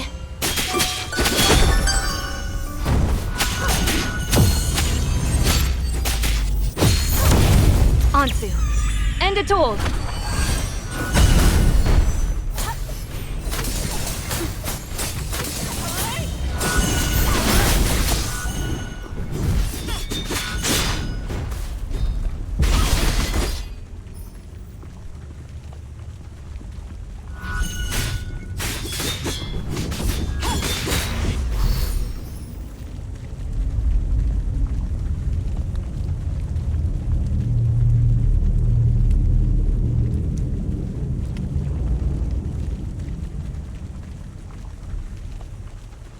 Why are you looking so exhausted, General Farhad? What happened to you? What did you do to him? Behave yourselves. If it weren't for these Emaons, I would have died long ago on the nameless land. I'll inform His Majesty of your achievements, Emaon. Soon, you'll see that Farhad always keeps his promises. And His Majesty is a generous and benevolent ruler. Let us assist you. Stand back. No need. I've witnessed the distant and boundless lands with His Majesty when you were just babies. If I need help with even a few steps, how am I supposed to follow His Majesty to the ends of the stars?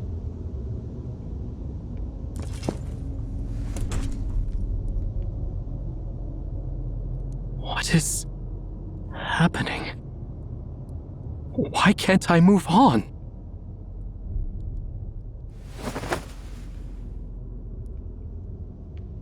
I'm so ashamed to request that Your Majesty descend from your throne.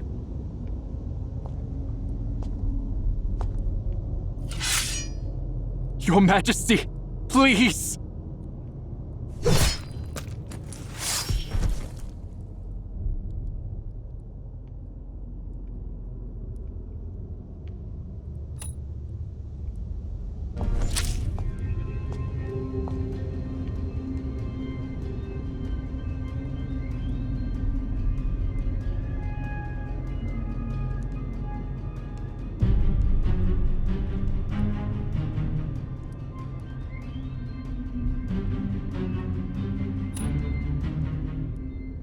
You're in no position to tell me how to punish my soldiers, outsider. Those who have failed me are no different from deserters, and this is what happens to deserters.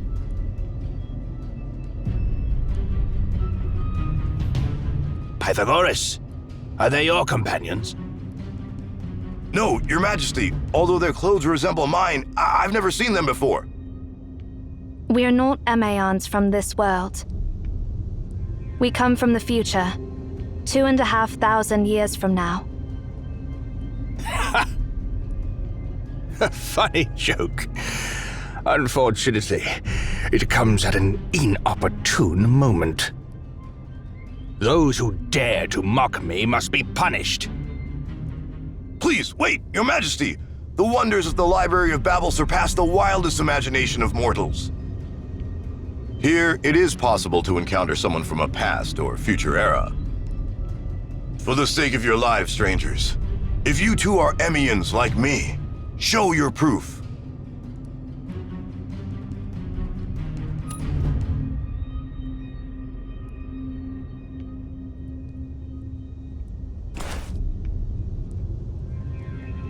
This is a fragment from your crown. Indeed it is. Where did you get this weathered fragment from? From 2,500 years in the future. By then, it had become an antique. Interesting. Let's assume what you said is true. Answer me this. Who rules over Obed 2,500 years from now? I can't answer your question because Obed has no need for a ruler that far in the future. I see. You can't provide me what I desire either. Lead the way forward, Pythagoras. As for these useless freeloaders, get rid of them, my soldiers.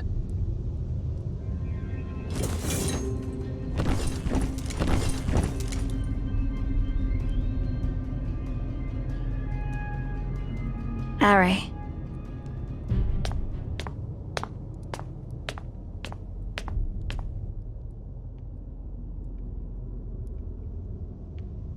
Your Majesty, please forgive our rudeness.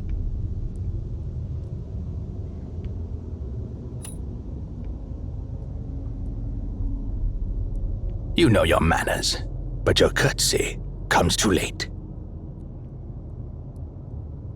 It's true that Obed won't need a ruler in the future, because by that time, Obed will be insignificant compared to your vast empire. We don't need anyone specifically to rule over it. The fragment you just saw is a gift you gave us yourself.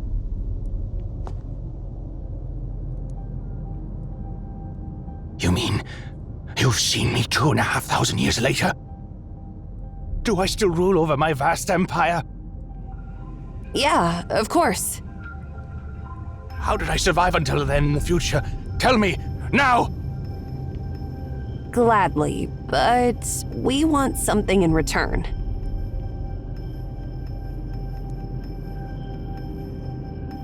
Even those who call themselves the mouthpieces of the gods are nothing more than mere mortals after all. Your wish is granted. All the wealth in my treasury and all the providences in my domain are yours for the taking. We don't want wealth or fiefdoms. We just want to know what you know about the God of the Sun. How interesting. That's the very same question I've been asking you, Emeons, for years. But why is an Emeon from the future asking me this question instead? You seek the secrets of the God of the Sun because you're eager to know the secret to immortality, right?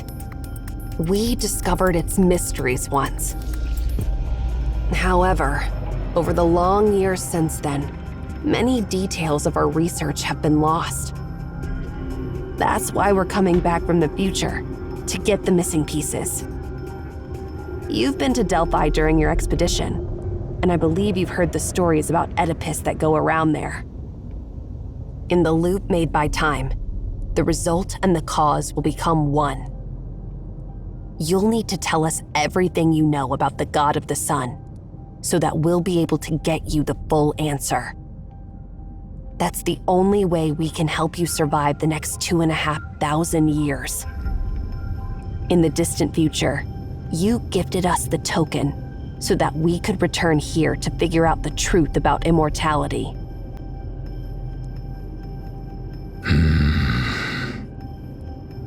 Nothing but lies. Myths are for ignorant children. Do you think I'm as gullible as a child? I've found ludicrous loopholes in your words. Since the me in the future already knows the secret to immortality, why didn't that me ask you to tell me the secrets directly? Immortal Army!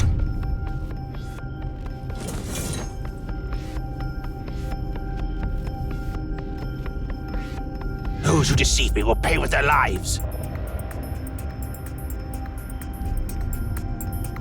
Of course, you can just kill us, Your Majesty. But at the moment we're killed, the casual loop in the timeline will be severed. If you don't learn the secret to immortality now, you, your empire, and all the feats you will achieve in the future will simply go up in smoke.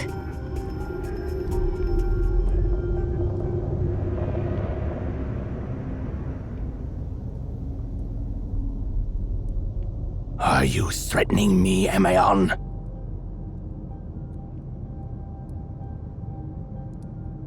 No. As a scholar, I'm simply telling you what might happen because of your actions. Whether to trust us or kill us on the spot, the choice is up to you. I'm sure you already have an answer in your mind. Well, indeed. A nasty tone unique to Emeon. Lay down your weapons. For now.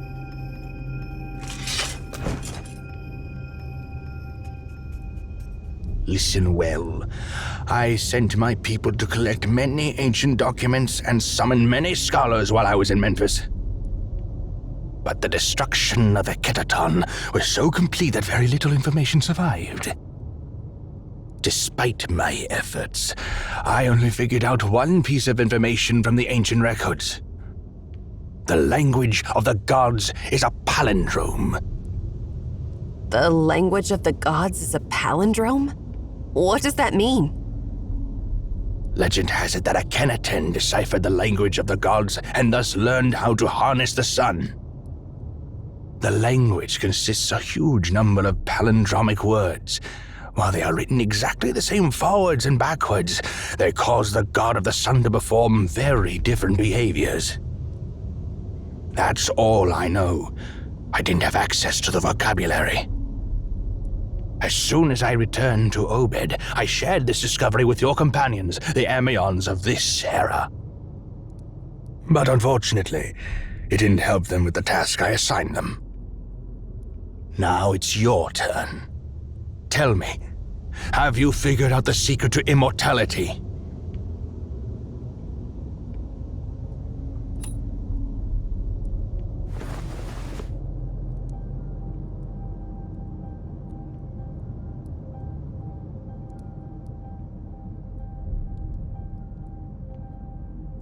Ari.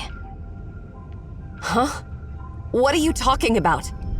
The secret to immortality? It does not exist! What are you waiting for, Director? We've got the information. Now it's time to make a run for it. How dare you?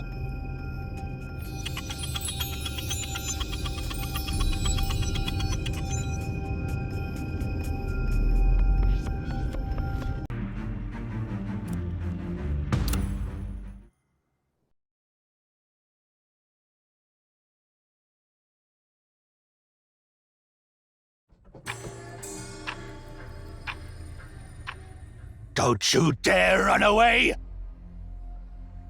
How dare you deceive me! Your Majesty, please calm down. Your Majesty.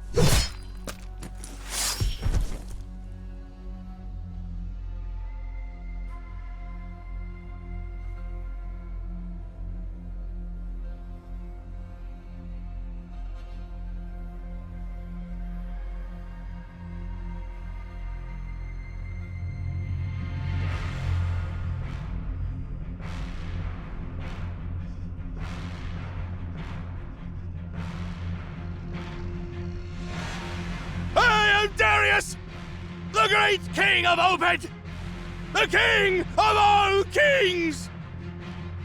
I shall bestow grace upon the faithful and punish the disloyal!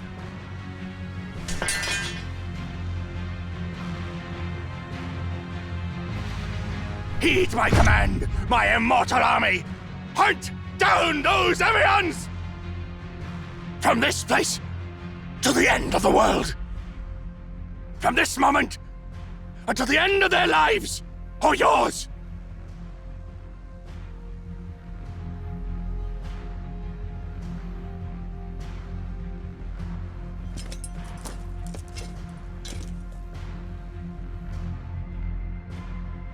We have ventured too far, Your Majesty. If we continue, we may not be able to return. The paths ahead, not even the Emians have explored them. Emions! Always those babbling Emions! Why would I, the king of all kings, need someone else to pioneer my new territories? Wherever I go, it is my domain. And whatever I say, my words shall shine like the sun. From this day on, cease all support of those Emions. We don't need those false mouthpieces of the gods. But, Your Majesty, what about Pythagoras?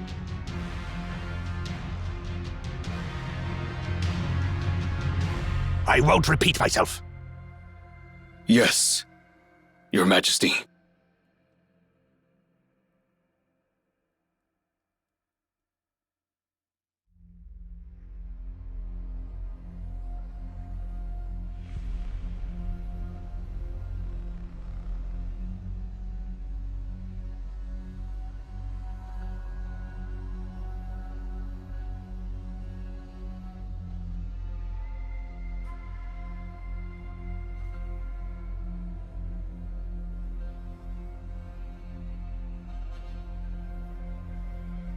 You are... Wait! Please, spare us! I beg you!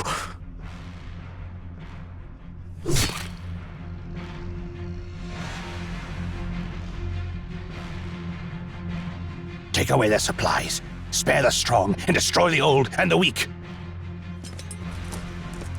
What is happening? Why do you defy my orders?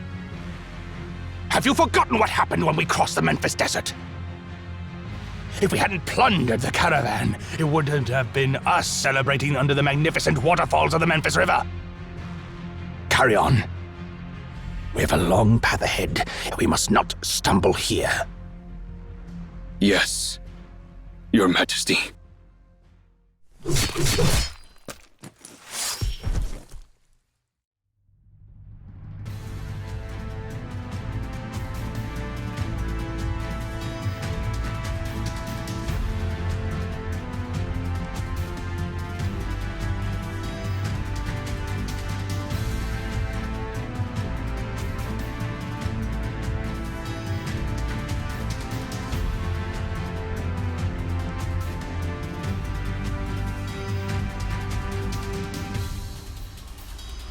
Let's station ourselves here today.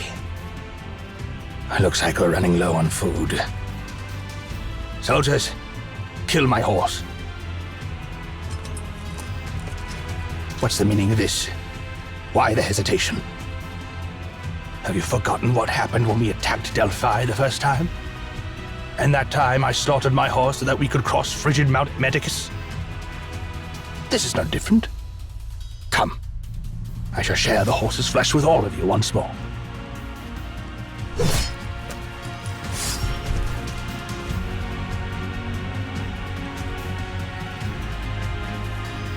My warriors.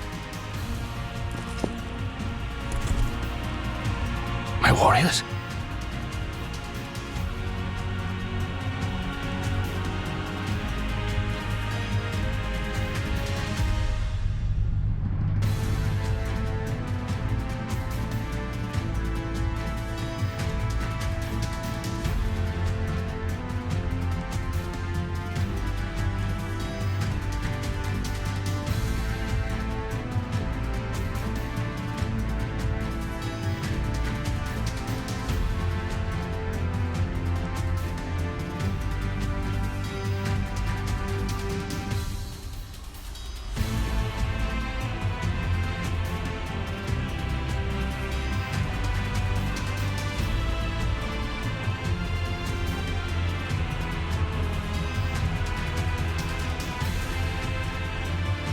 Halt here.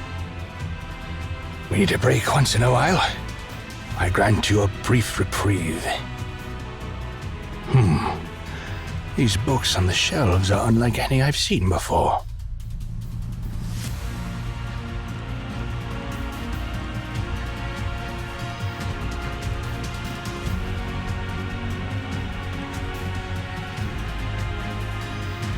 No matter. One day I will conquer their lands. Remember what I said, Fahad. I shall share my glory and dreams with you. Armor me, Fahad, my most loyal friend. Let's embark on our odyssey. Our expedition must not stop here.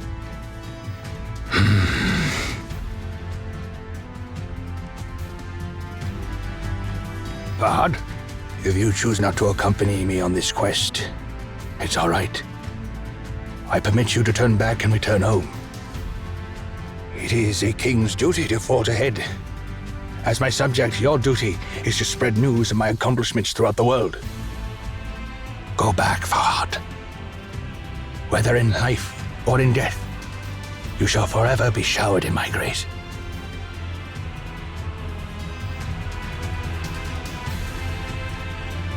Fahad.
will leave our footprints across the entire expanse of the sky.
Probability fears time.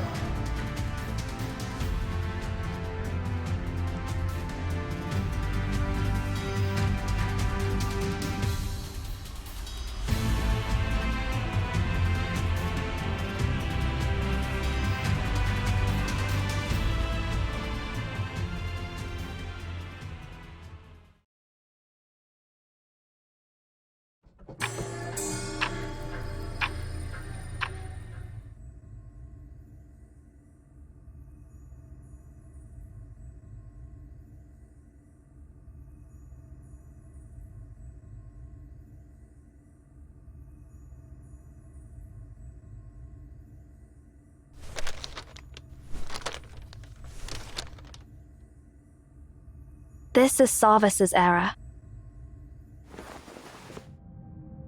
Something seems to be on your mind. That "I've really got something to say" look on your face is pretty rare. I think I've figured out why we've been entangled with Darius. Now I'm certain that the giant we encountered when we first entered the library and the one we saw during our second meeting with Sarvis are one and the same, Seer. It is Darius.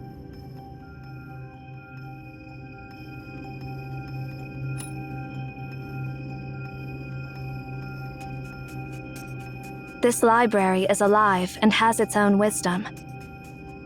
That's what Elish, the first director of the library, once said. Therefore, visitors should stay quiet, humble, and cautious within the library.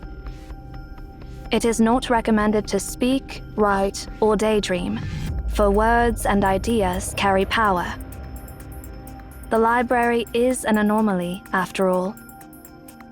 It may give incredible responses to obsessive thoughts.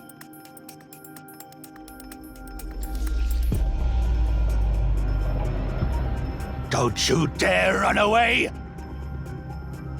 How dare you deceive me!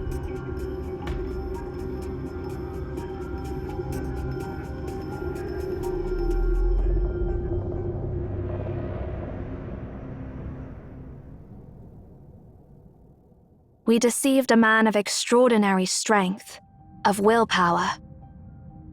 Obsessive ideas may stir up billowing waves in this ocean of thoughts.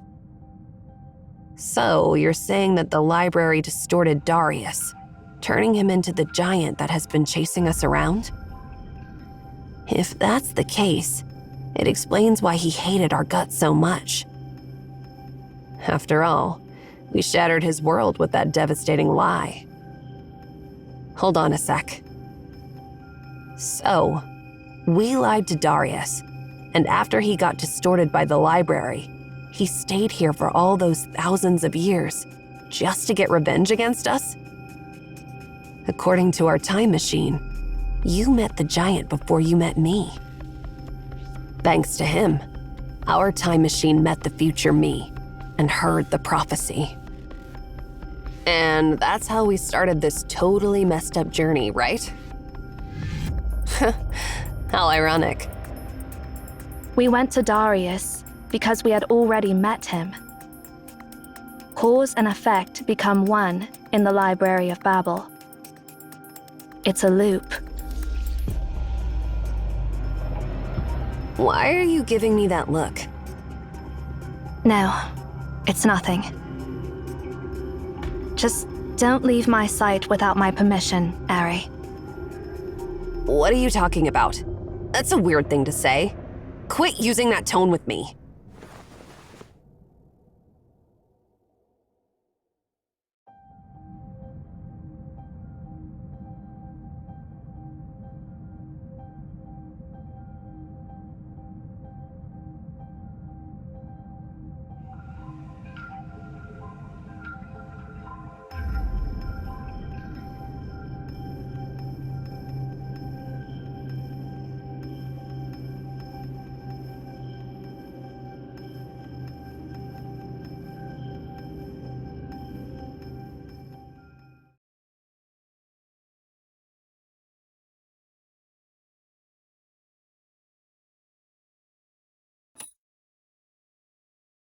Shut up. Hey, what's with that look on your face? Stop it. It's making me sick. I'm not going to follow this so-called prophecy.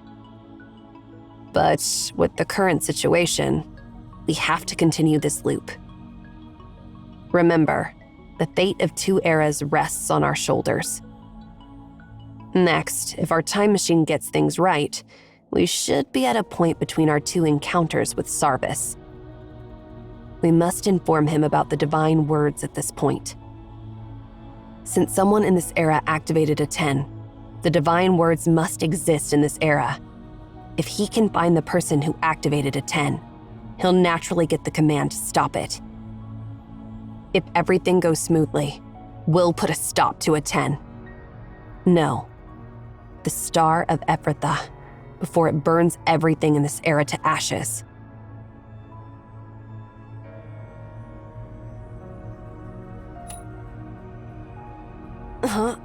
Try saying that again.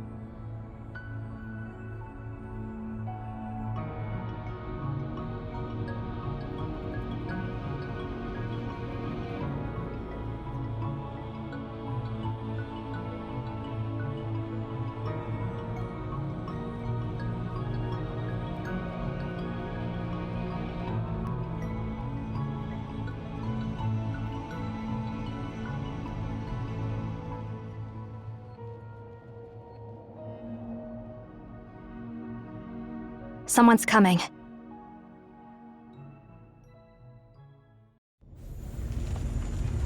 Those are Japheth soldiers.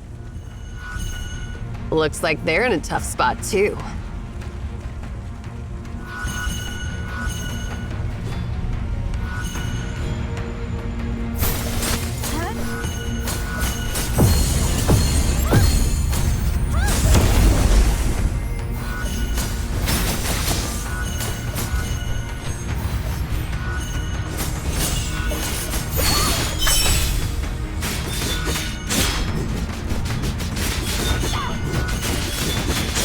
Interesting fellow.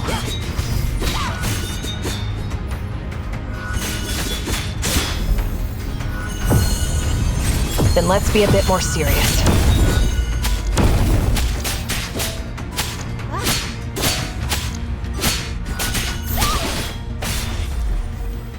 I never expected someone to come to my rescue.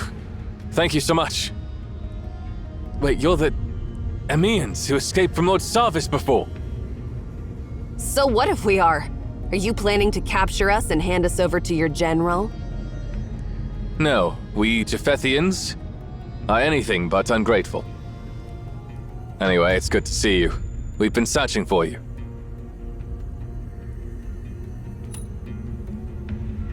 That's not the case, Emian.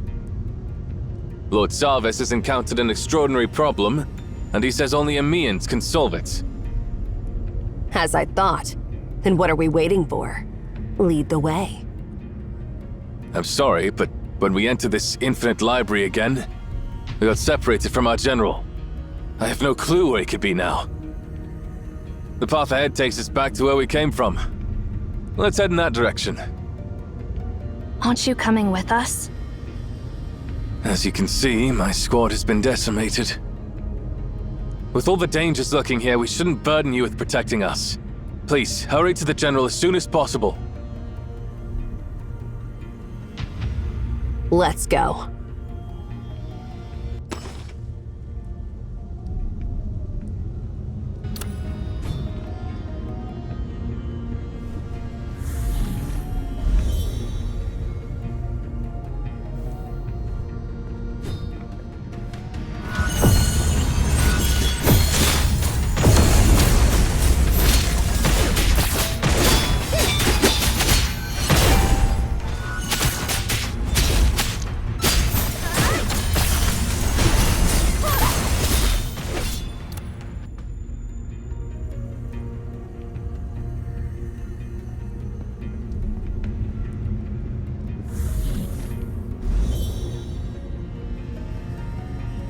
We are entering the unknown sector. Finding someone in the unknown sector. This is simply a living nightmare. Let's hope that general didn't go too deep.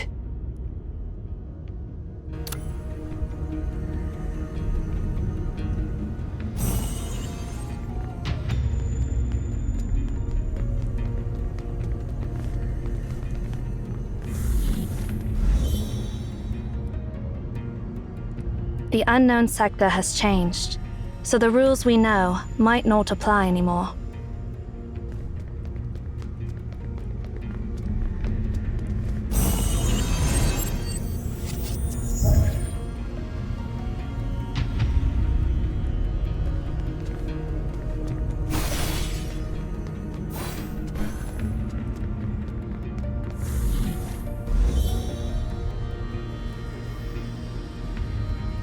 That is the wrong way. Answer. End it all.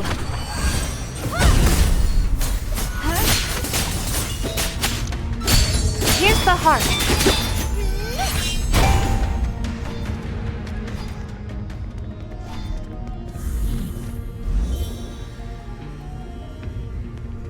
This hellhole is truly unpredictable. We need to figure out new rules before finding a way out.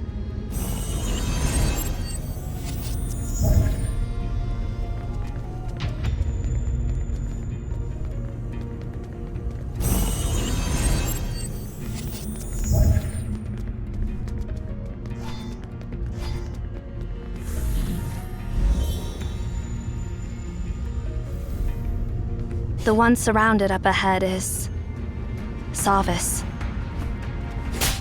Let's wait until he's worn out, and then we'll have the perfect chance to strike. Hey, why are you giving me that look? All right, fine. We'll rescue him. Oh, looks like it's you you. run into a bit of trouble. Thank you for your help, Emians. I apologize for my rudeness earlier, and I would like to do my best to clear up the misunderstanding I caused. But I'm afraid we don't have time for that now.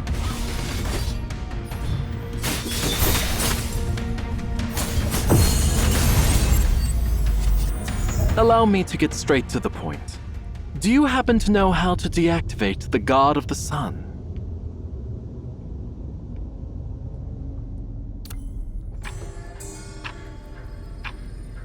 Did someone activate that sphere? I'm afraid so. According to our plan, we delivered it to the Philistine Sea to get it loaded on a ship and then transfer it to Javriel. However, it passed through one of our vassal states on its way back. To my astonishment, the ruler there, Herod, had the audacity to lay his finger on it. It was only afterward that we learned that quite a few servants in Herod's kingdom had been exiled from Memphis, and some of them had even served as priests in Memphis. They knew a number of secrets that had been passed down from generation to generation by word of mouth. Not even Lord Thurinus or Emperor Darius had learned about them when they conquered Memphis.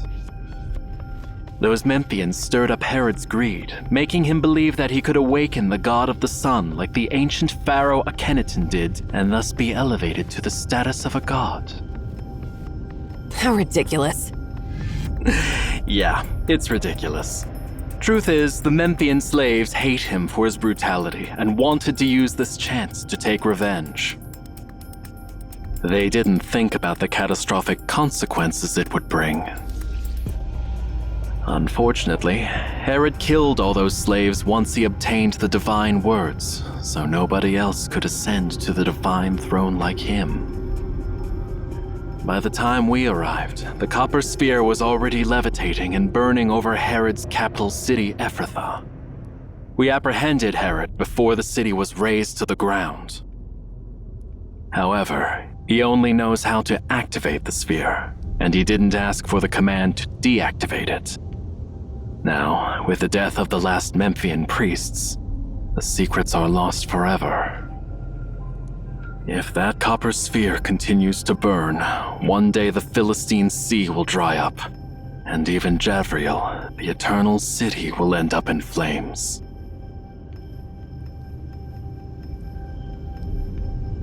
Fortunately, I had met you in the Library of Babel.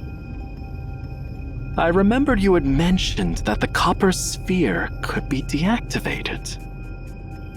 So, we rushed back here to seek your help. Such is the situation. If you know how to stop this world from ending up in flames, I'm willing to offer whatever I can in return.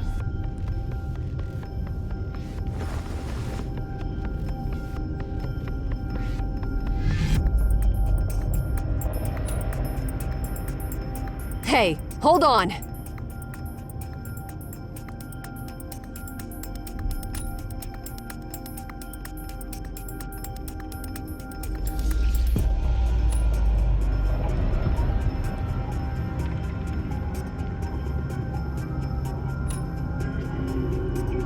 You've told him already? The language of the gods is a palindrome.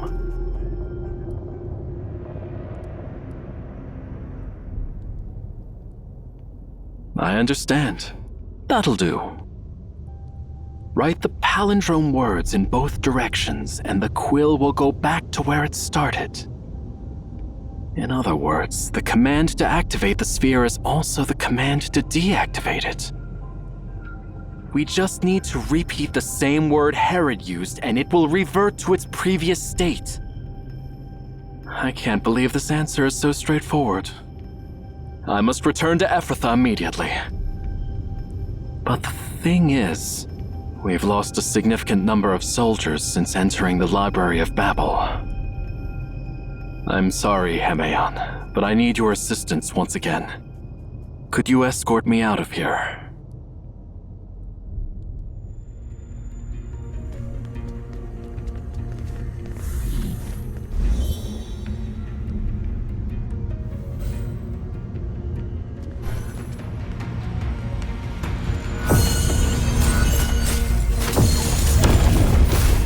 Complete insight.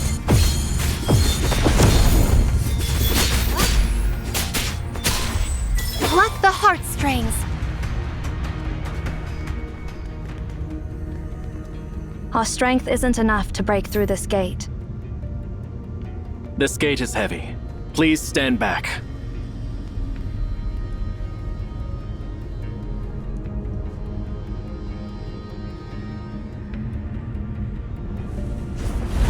Thank goodness we didn't fight him earlier.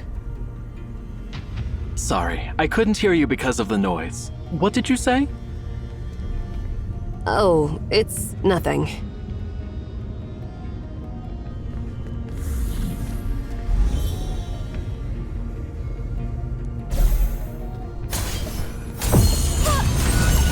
Ansu, end it all. Looks like you've run into a bit of trouble. A spark of inspiration!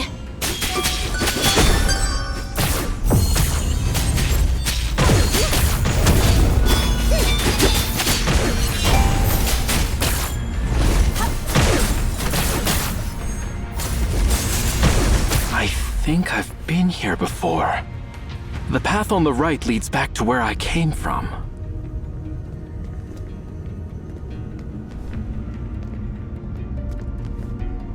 Jeez, not another one of those annoying stone gates. Don't worry. My strength should be enough to break through it. However, I've just exerted a lot of energy. Give me a moment to catch my breath. Fine. Take a step back, Seer. They started following us before I even noticed. What a bunch of eyesores. Complete insight.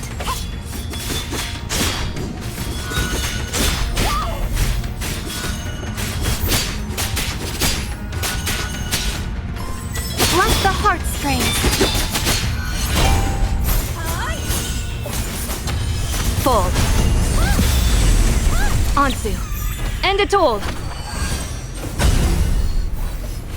The door's been breached. Let's follow him and not waste time dealing with those creatures.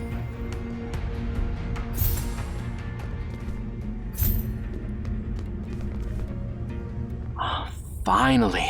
Ahead is the sector I entered from. One must exit from where they entered. Such is the wise words from the Emeons who guided me here. Thank you for escorting me here. Hey, Mr. General. Although we didn't request payment, it's okay to ask for a favor, right? Of course. Just let me know whatever you want. Well, when you go back and see Herod again, please make a copy of the divine words he tells you and give it to us.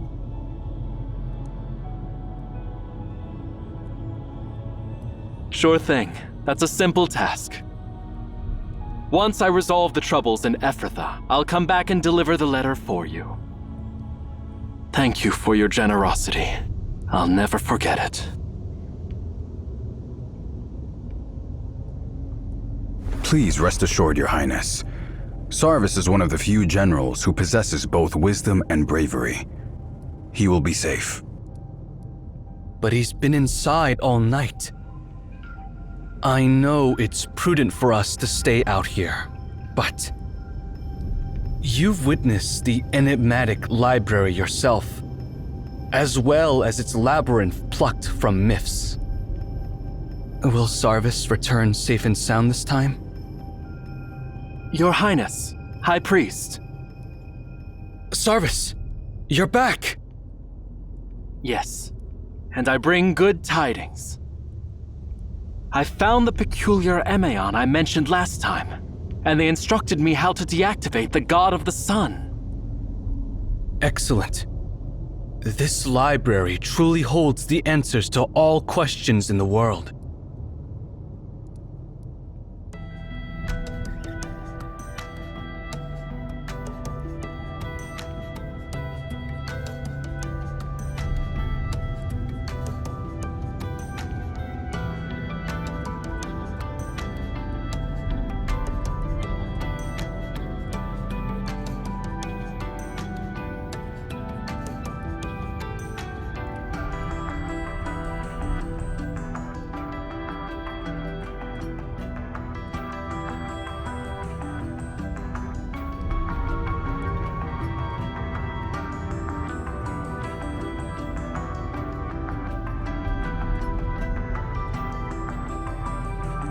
High Priest Marari, do you still have a copy of the treaty with the Arsacid Empire? I can have the scribe immediately draft a new one, Your Highness. What do you mean, Your Highness? I will sign it. Tell our soldiers that we are no longer at war with Obed. Let's go back. Once we resolve the issue in Afrafta, we will make our way back home. May I ask the reason behind your change of heart, Your Highness? Look at that burning star. If there's anything like divine revelation in the world, it probably looks like that. Wouldn't you agree? No. Japheth is not ready to confront such power. My father has been invincible throughout his life. He forged his great empire in his 30s. I heard that he was frustrated at the thought of spending the remainder of his days governing rather than conquering. However, I think governing is far more challenging than conquering. I'm always worried that if Japheth's armies keep crossing new frontiers, sooner or later, they'll meet an impenetrable presence. Father has never tasted defeat, and neither has Japheth. Father is aged, and Japheth has long grown accustomed to the countless triumphs he has achieved. If one day Japheth fails to sustain its momentum of conquest, if one day the tip of Japheth's spear finally shatters against a towering wall never before encountered, how do you think the people of Japheth would feel in such a moment? Pride renders one fragile, and when it breaks, it shatters the heart into pieces. Now, seeing that newborn star, I think we've reached a towering wall that casts its shadow over Japheth. Undoubtedly, there are forces in this world that surpass the limits of human imagination.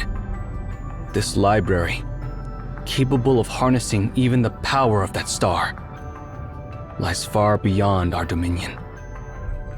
We are not yet prepared to venture into the realm of gods. I concur, Your Highness. It is time to head back. Since Emian has guarded his power for so long, let it be. There must be reasons why this tower has stood undisturbed for thousands of years. Until we understand those reasons, we must not disturb the balance. No. We shouldn't even touch it. It'd be best if all of us stayed away from it, neither to inquire nor to disturb it, lest it bring a catastrophe down upon us. While my words may appear disrespectful, His Majesty's order to retrieve the God of the Sun and the situation we are facing serve as compelling evidence. I agree with your decision to retreat, Your Highness. However, if we ignore the blaze of the star and the impending destruction it brings, it is beautiful, like a real celestial body. Now we know beyond a shadow of a doubt that someone, or some being, crafted it. How extraordinary is it to craft a star? If I had the chance, I would love to see the hands that forged the star.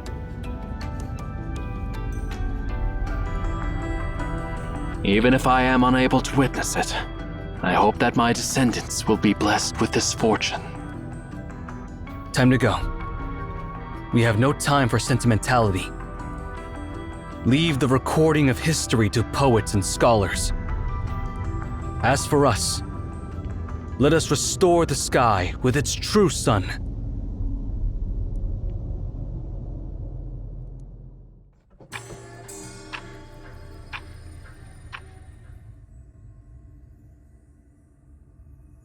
Now this farce can finally come to an end. Once we return to the time sector where we met Sarvis for the second time, we'll learn the divine words to stop at 10. What are you waiting for, Time Machine? Activate your magical time travel ability, all right?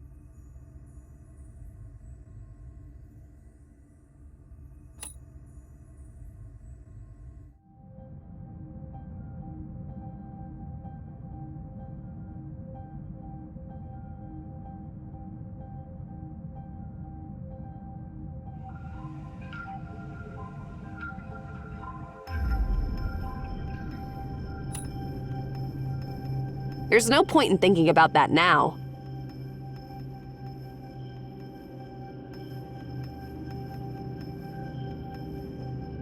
This world has seen its fair share of ancient mysteries that have been passed down to the present, only to be used by people with ill intentions.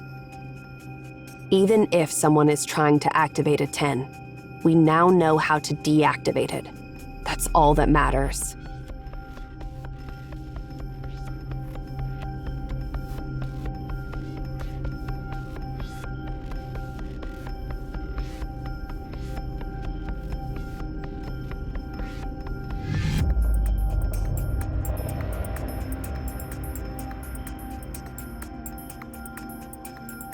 Besides us, the only ones who know the secrets of anomalies and might intend to use them are Nemesis. Ere, you said you ran into them during your retrieval of Arten, right? Exactly. That's why I was wary of Seer.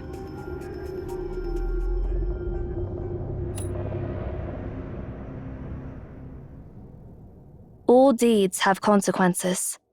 All debts must be paid.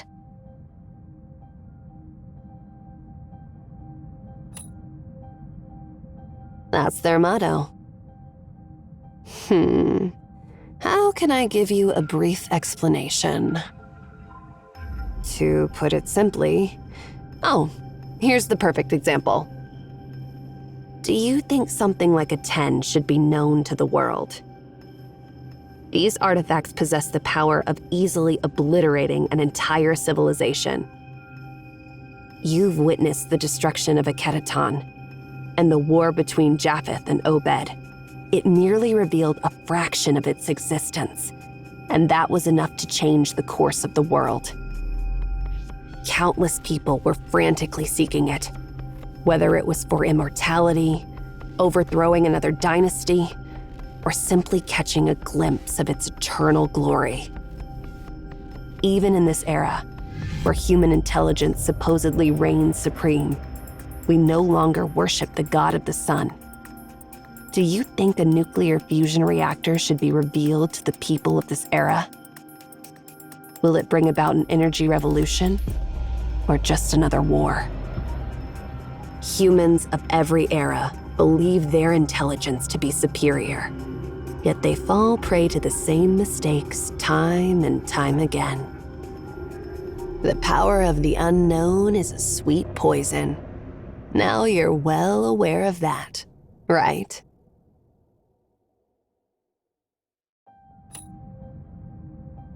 That's why we've decided to hide its existence from the world. To safeguard them from any intrusion or exploitation. Let it fade away until its very existence falls into oblivion. That's the philosophy of us Emaon and the philosophy of CAVE.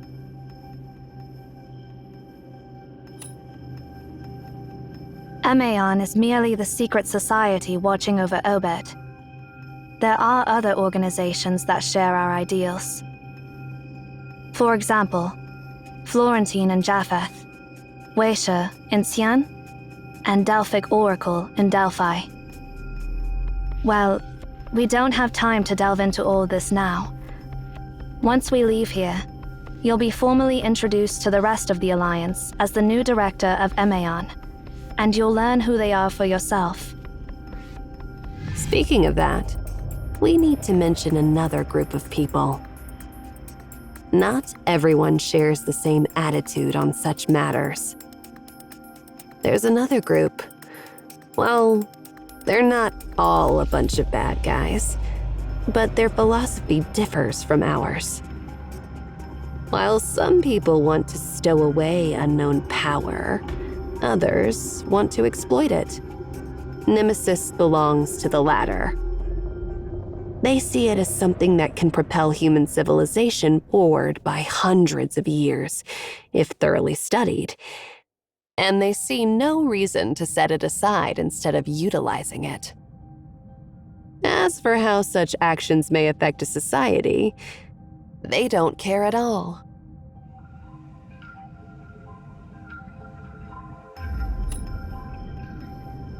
You're really picking up information faster now. With the Library of Babel open, we Emaon have no means of stopping outsiders from invading the tower.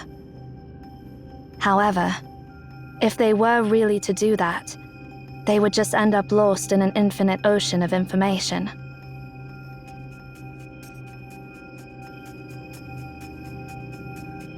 If only the future version of you had provided us with more information. Oh, what? Blaming me again? No, I have no intention of blaming you.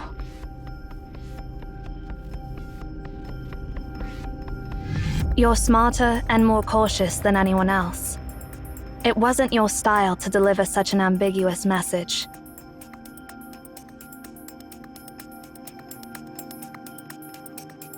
You're giving me too much credit.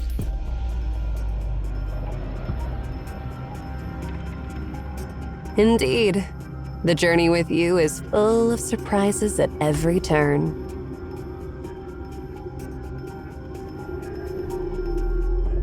Well, this trip is definitely not boring. Quit lazing around. Let's get moving.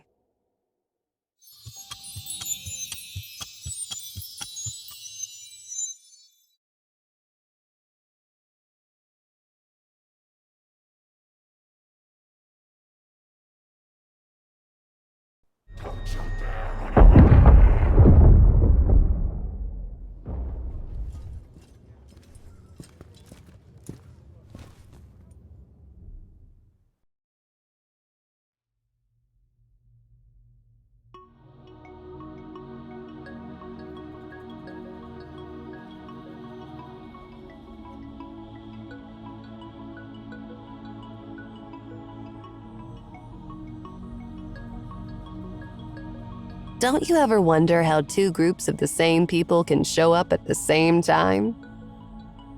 I've witnessed too many miracles here, and I realize what's happening here is beyond my comprehension. Nonetheless, it's a pleasure to see you again. I'm certain you're the Emaons who once helped us.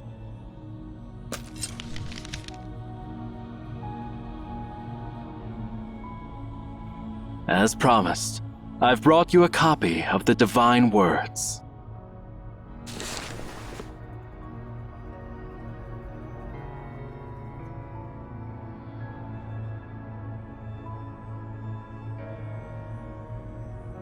Please allow me to express my gratitude once again for your generosity back then.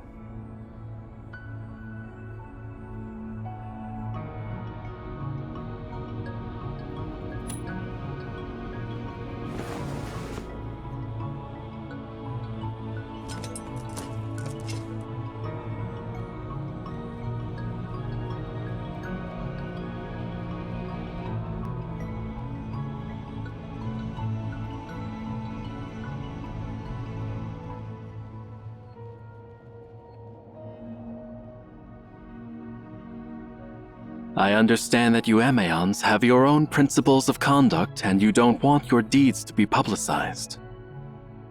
But I promise you, even if the people of Japheth don't know what they've been saved from, I'll never forget your heroic deed. I'll never forget your noble character and selflessness. If you ever find yourself in trouble in the future, I'll assist you in any way I can.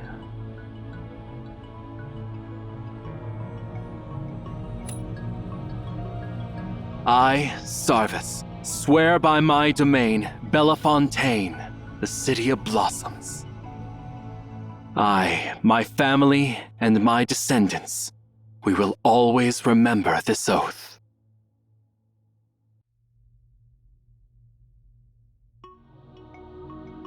From now to eternity.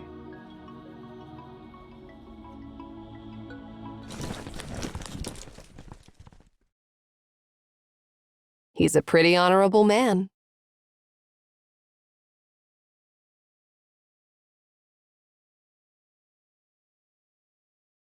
Bellefontaine.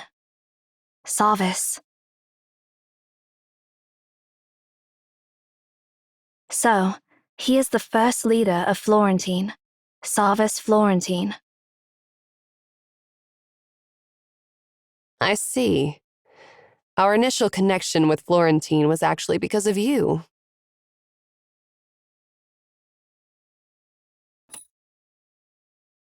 Sometimes I wonder where you've been all these years.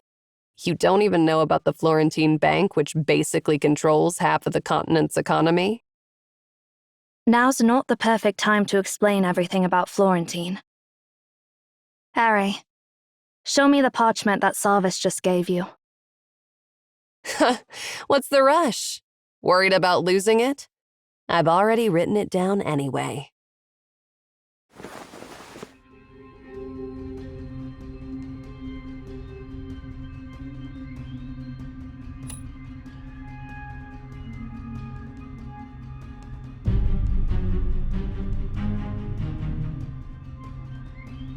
Zero.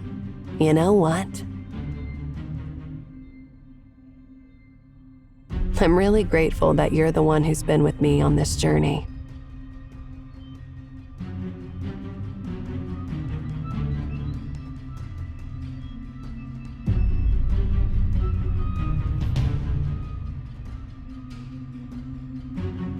And you too, the candid seer, sometimes to the point of being foolish.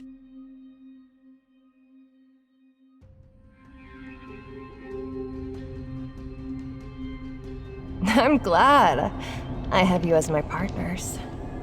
That's why my plan went so smoothly.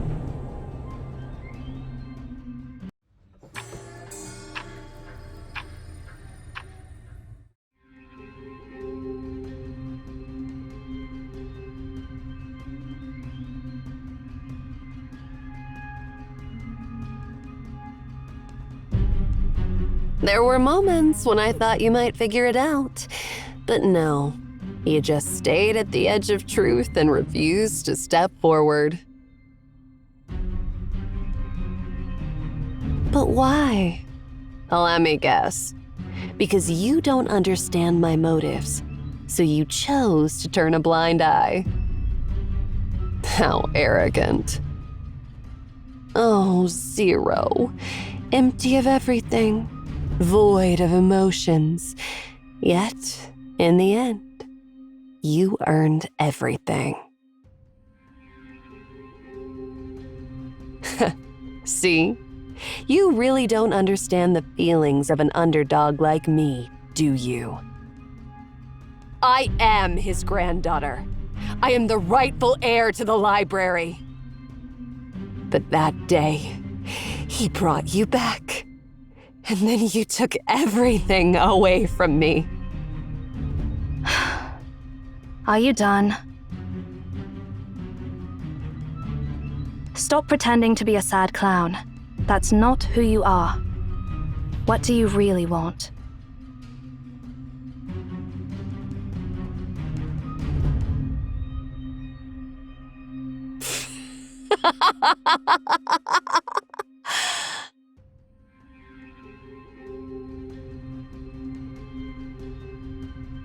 So that's not the answer you expected. I thought the motive of an underdog and her resentment would be perfect. Your taste is really going downhill. I see. That explanation wasn't enough for you. So, how about this?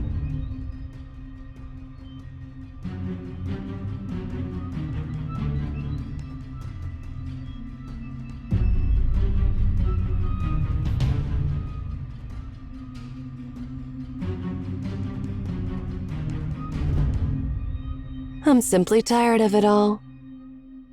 MA on, CAVE, and this never-ending library. I've wanted to destroy everything here for a long time.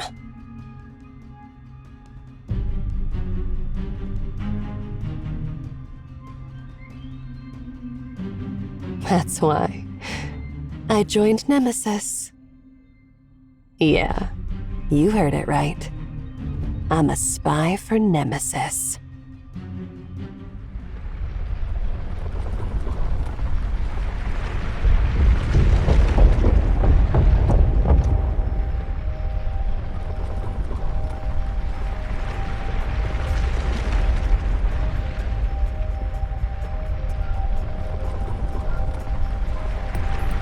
Oh, perfect timing.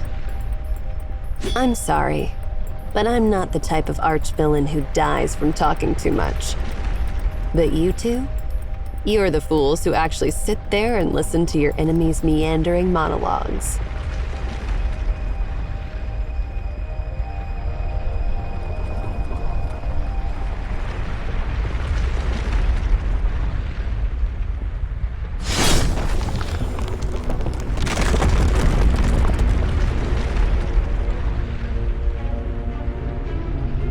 Zero. You've become dull. Next time, when you feel something is off, just slit your opponent's throat instead of waiting around.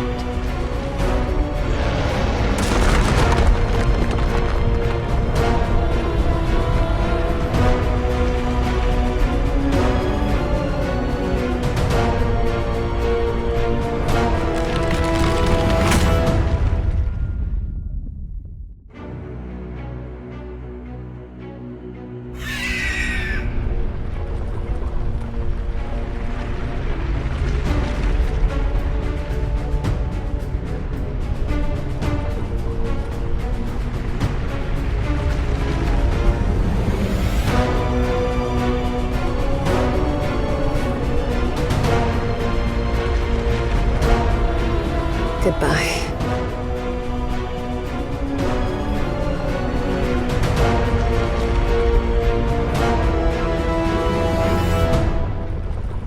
No.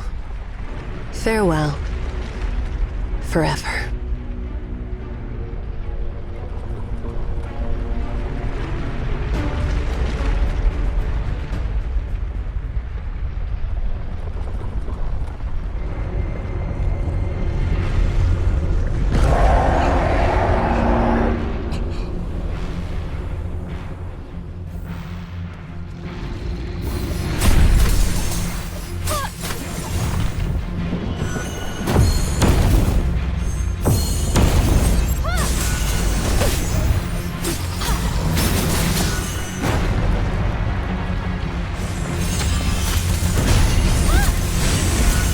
Complete insight.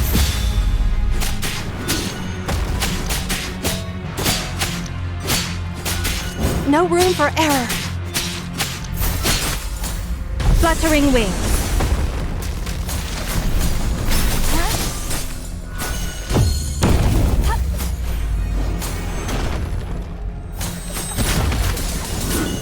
Complete insight.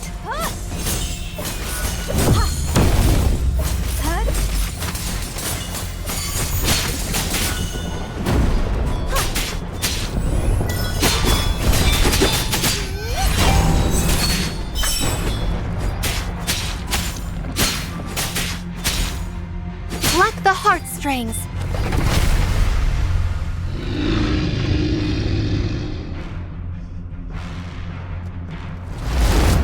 No room for error.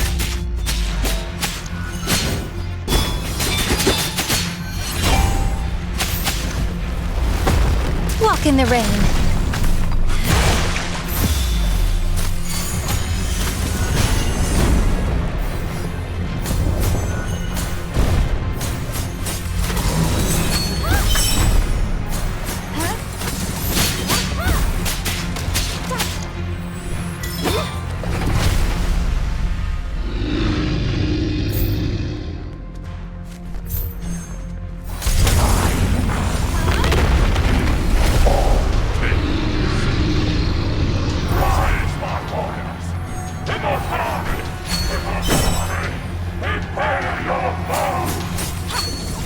Complete insight.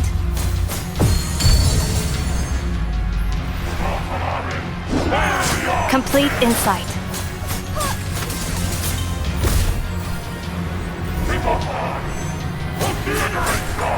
Anzu. End it all.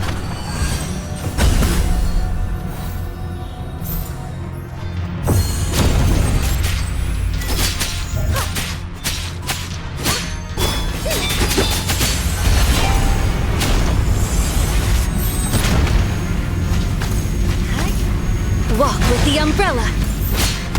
A spark of inspiration.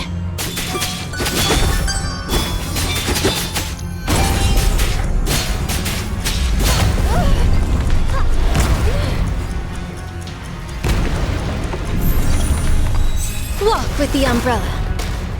Walk in the rain.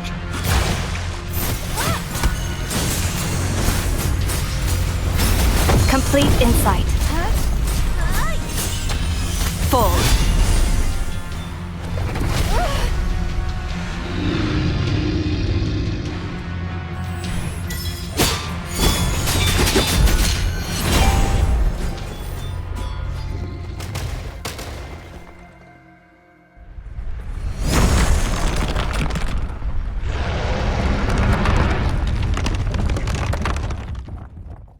Let's go.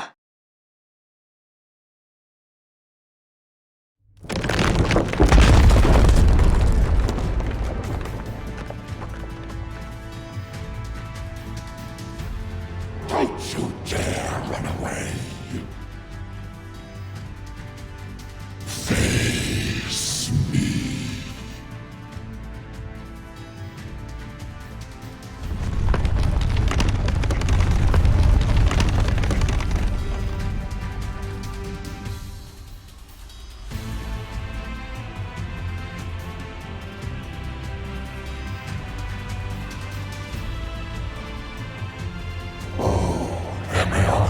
From the future.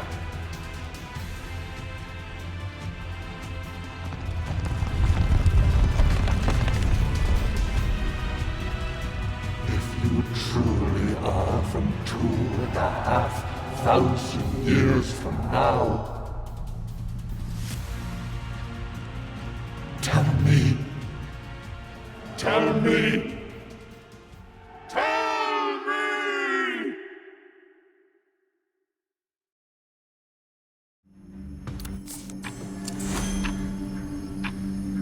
Tell me, Emion, is everything you just said true?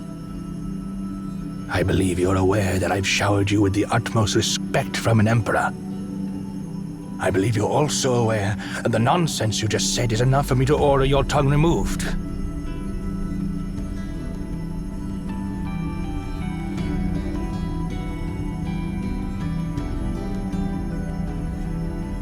I've conquered the South, reaching the edge of the world. A great achievement that should be engraved in your libraries. Yet you told me I'm far from seeing the entirety of the world. Indeed, Your Majesty. You will certainly go down in history as a great emperor, Your Majesty. But with all due respect, this world has no edges, and you are far from owning it. You may perceive the world as a series of clay slabs, stretching from one end to the other, with mountains and seas interspersed in between. However, the world is a sphere, where the beginning meets the end. When one reaches the supposed edge of the world, they find themselves back where they started.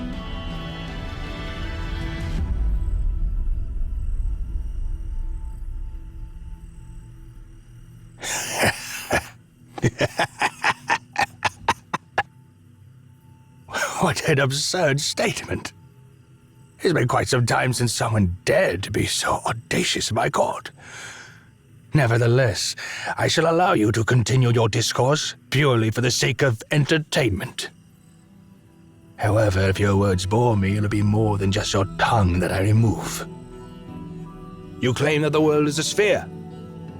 Very well. Prove it to me. Yes, Your Majesty.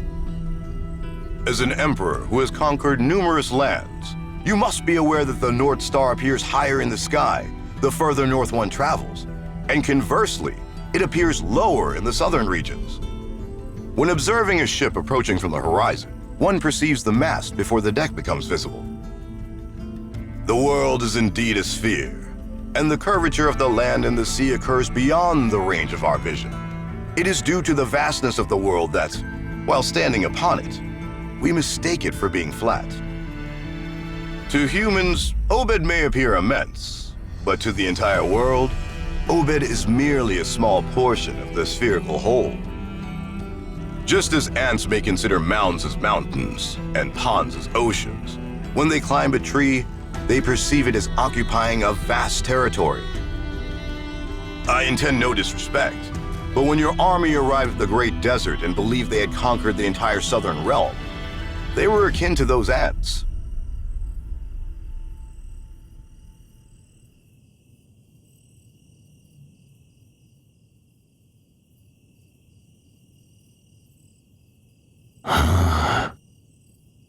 Why a sphere? Because a sphere is the most perfect shape in existence. Natural forces strive to minimize the size of objects in all dimensions. A sphere possesses the smallest surface area for a given enclosed volume. It epitomizes perfection. I don't quite understand the ramblings of your crazy mind, but I can grasp that you consider the sphere to be the most favored shape. Indeed, Your Majesty. If your claims hold true, then regardless of how far I traverse, I shall never surpass its boundaries and merely return to my starting point. That is correct.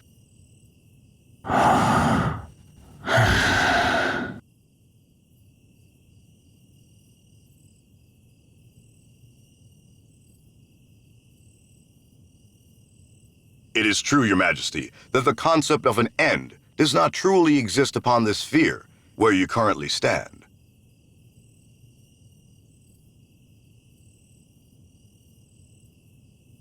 I implore you to direct your attention there.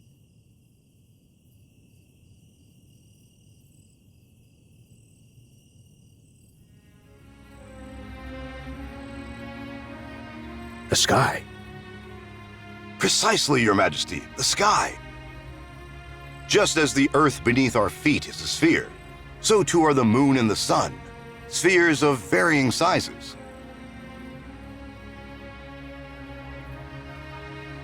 If the stars in the sky are indeed, as you claim, spheres, and the ground beneath our feet is but an inconsequential fragment from one of these spheres, doesn't that mean that all the land I've conquered so far is but a speck of dust in a vast sea of sand?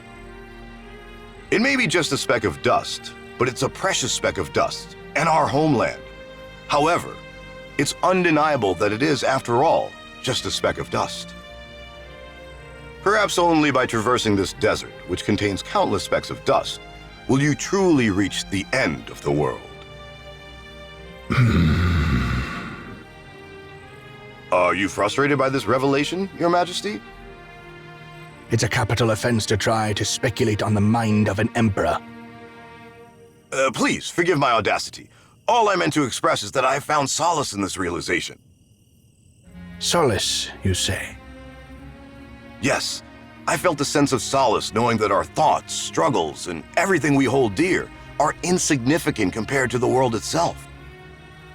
Every day in this land, people kill or are killed, pillaged or are pillaged, for land, food, faith, and dogma. Yet, when I gaze upon the starry sky, all of their deeds fade away. It reminds us that our thoughts and actions can be influenced by our self-centered perspectives. It highlights the limitations of our vision and the shallowness of our ideas.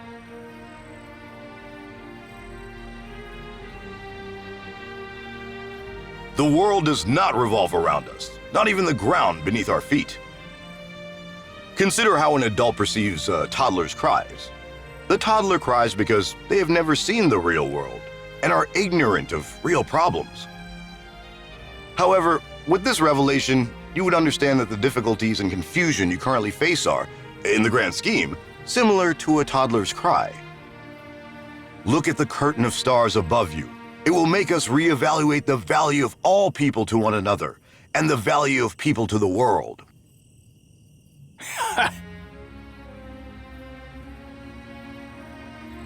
Well, that was quite a speech. You've asked if I'm frustrated, but it seems you're the one who is frustrated.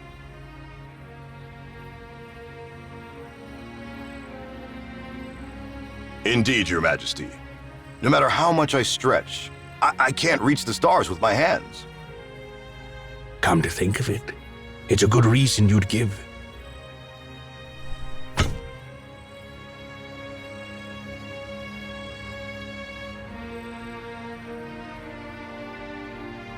Such is your greatest insolence. You, a mere mortal, dare to speculate on the thoughts of the King of all kings. Do you think my silence was because of frustration? Ridiculous. How ridiculous. Do you understand what it means to tell the King of all kings that there are countless other worlds like ours?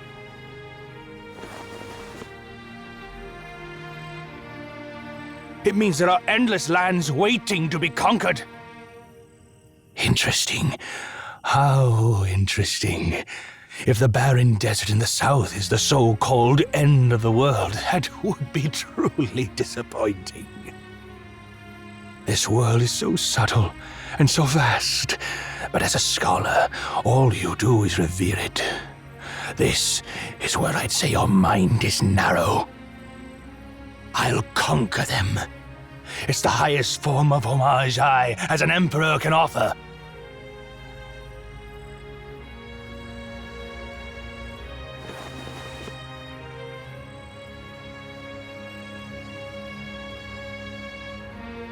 I am delighted that you are the ruler of this land, Your Majesty.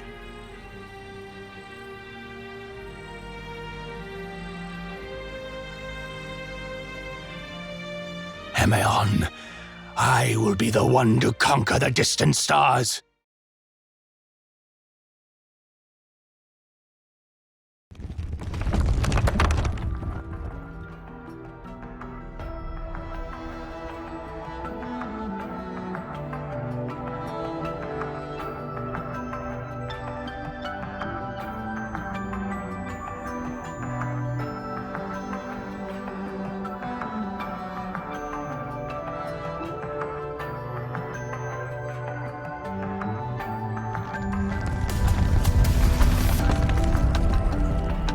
Tell me, Emeons from the future, tell me.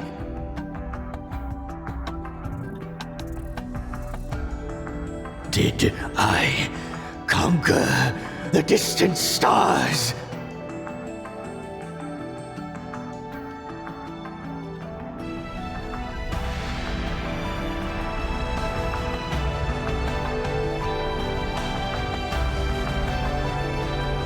You truly are my favorite servant, Fahad.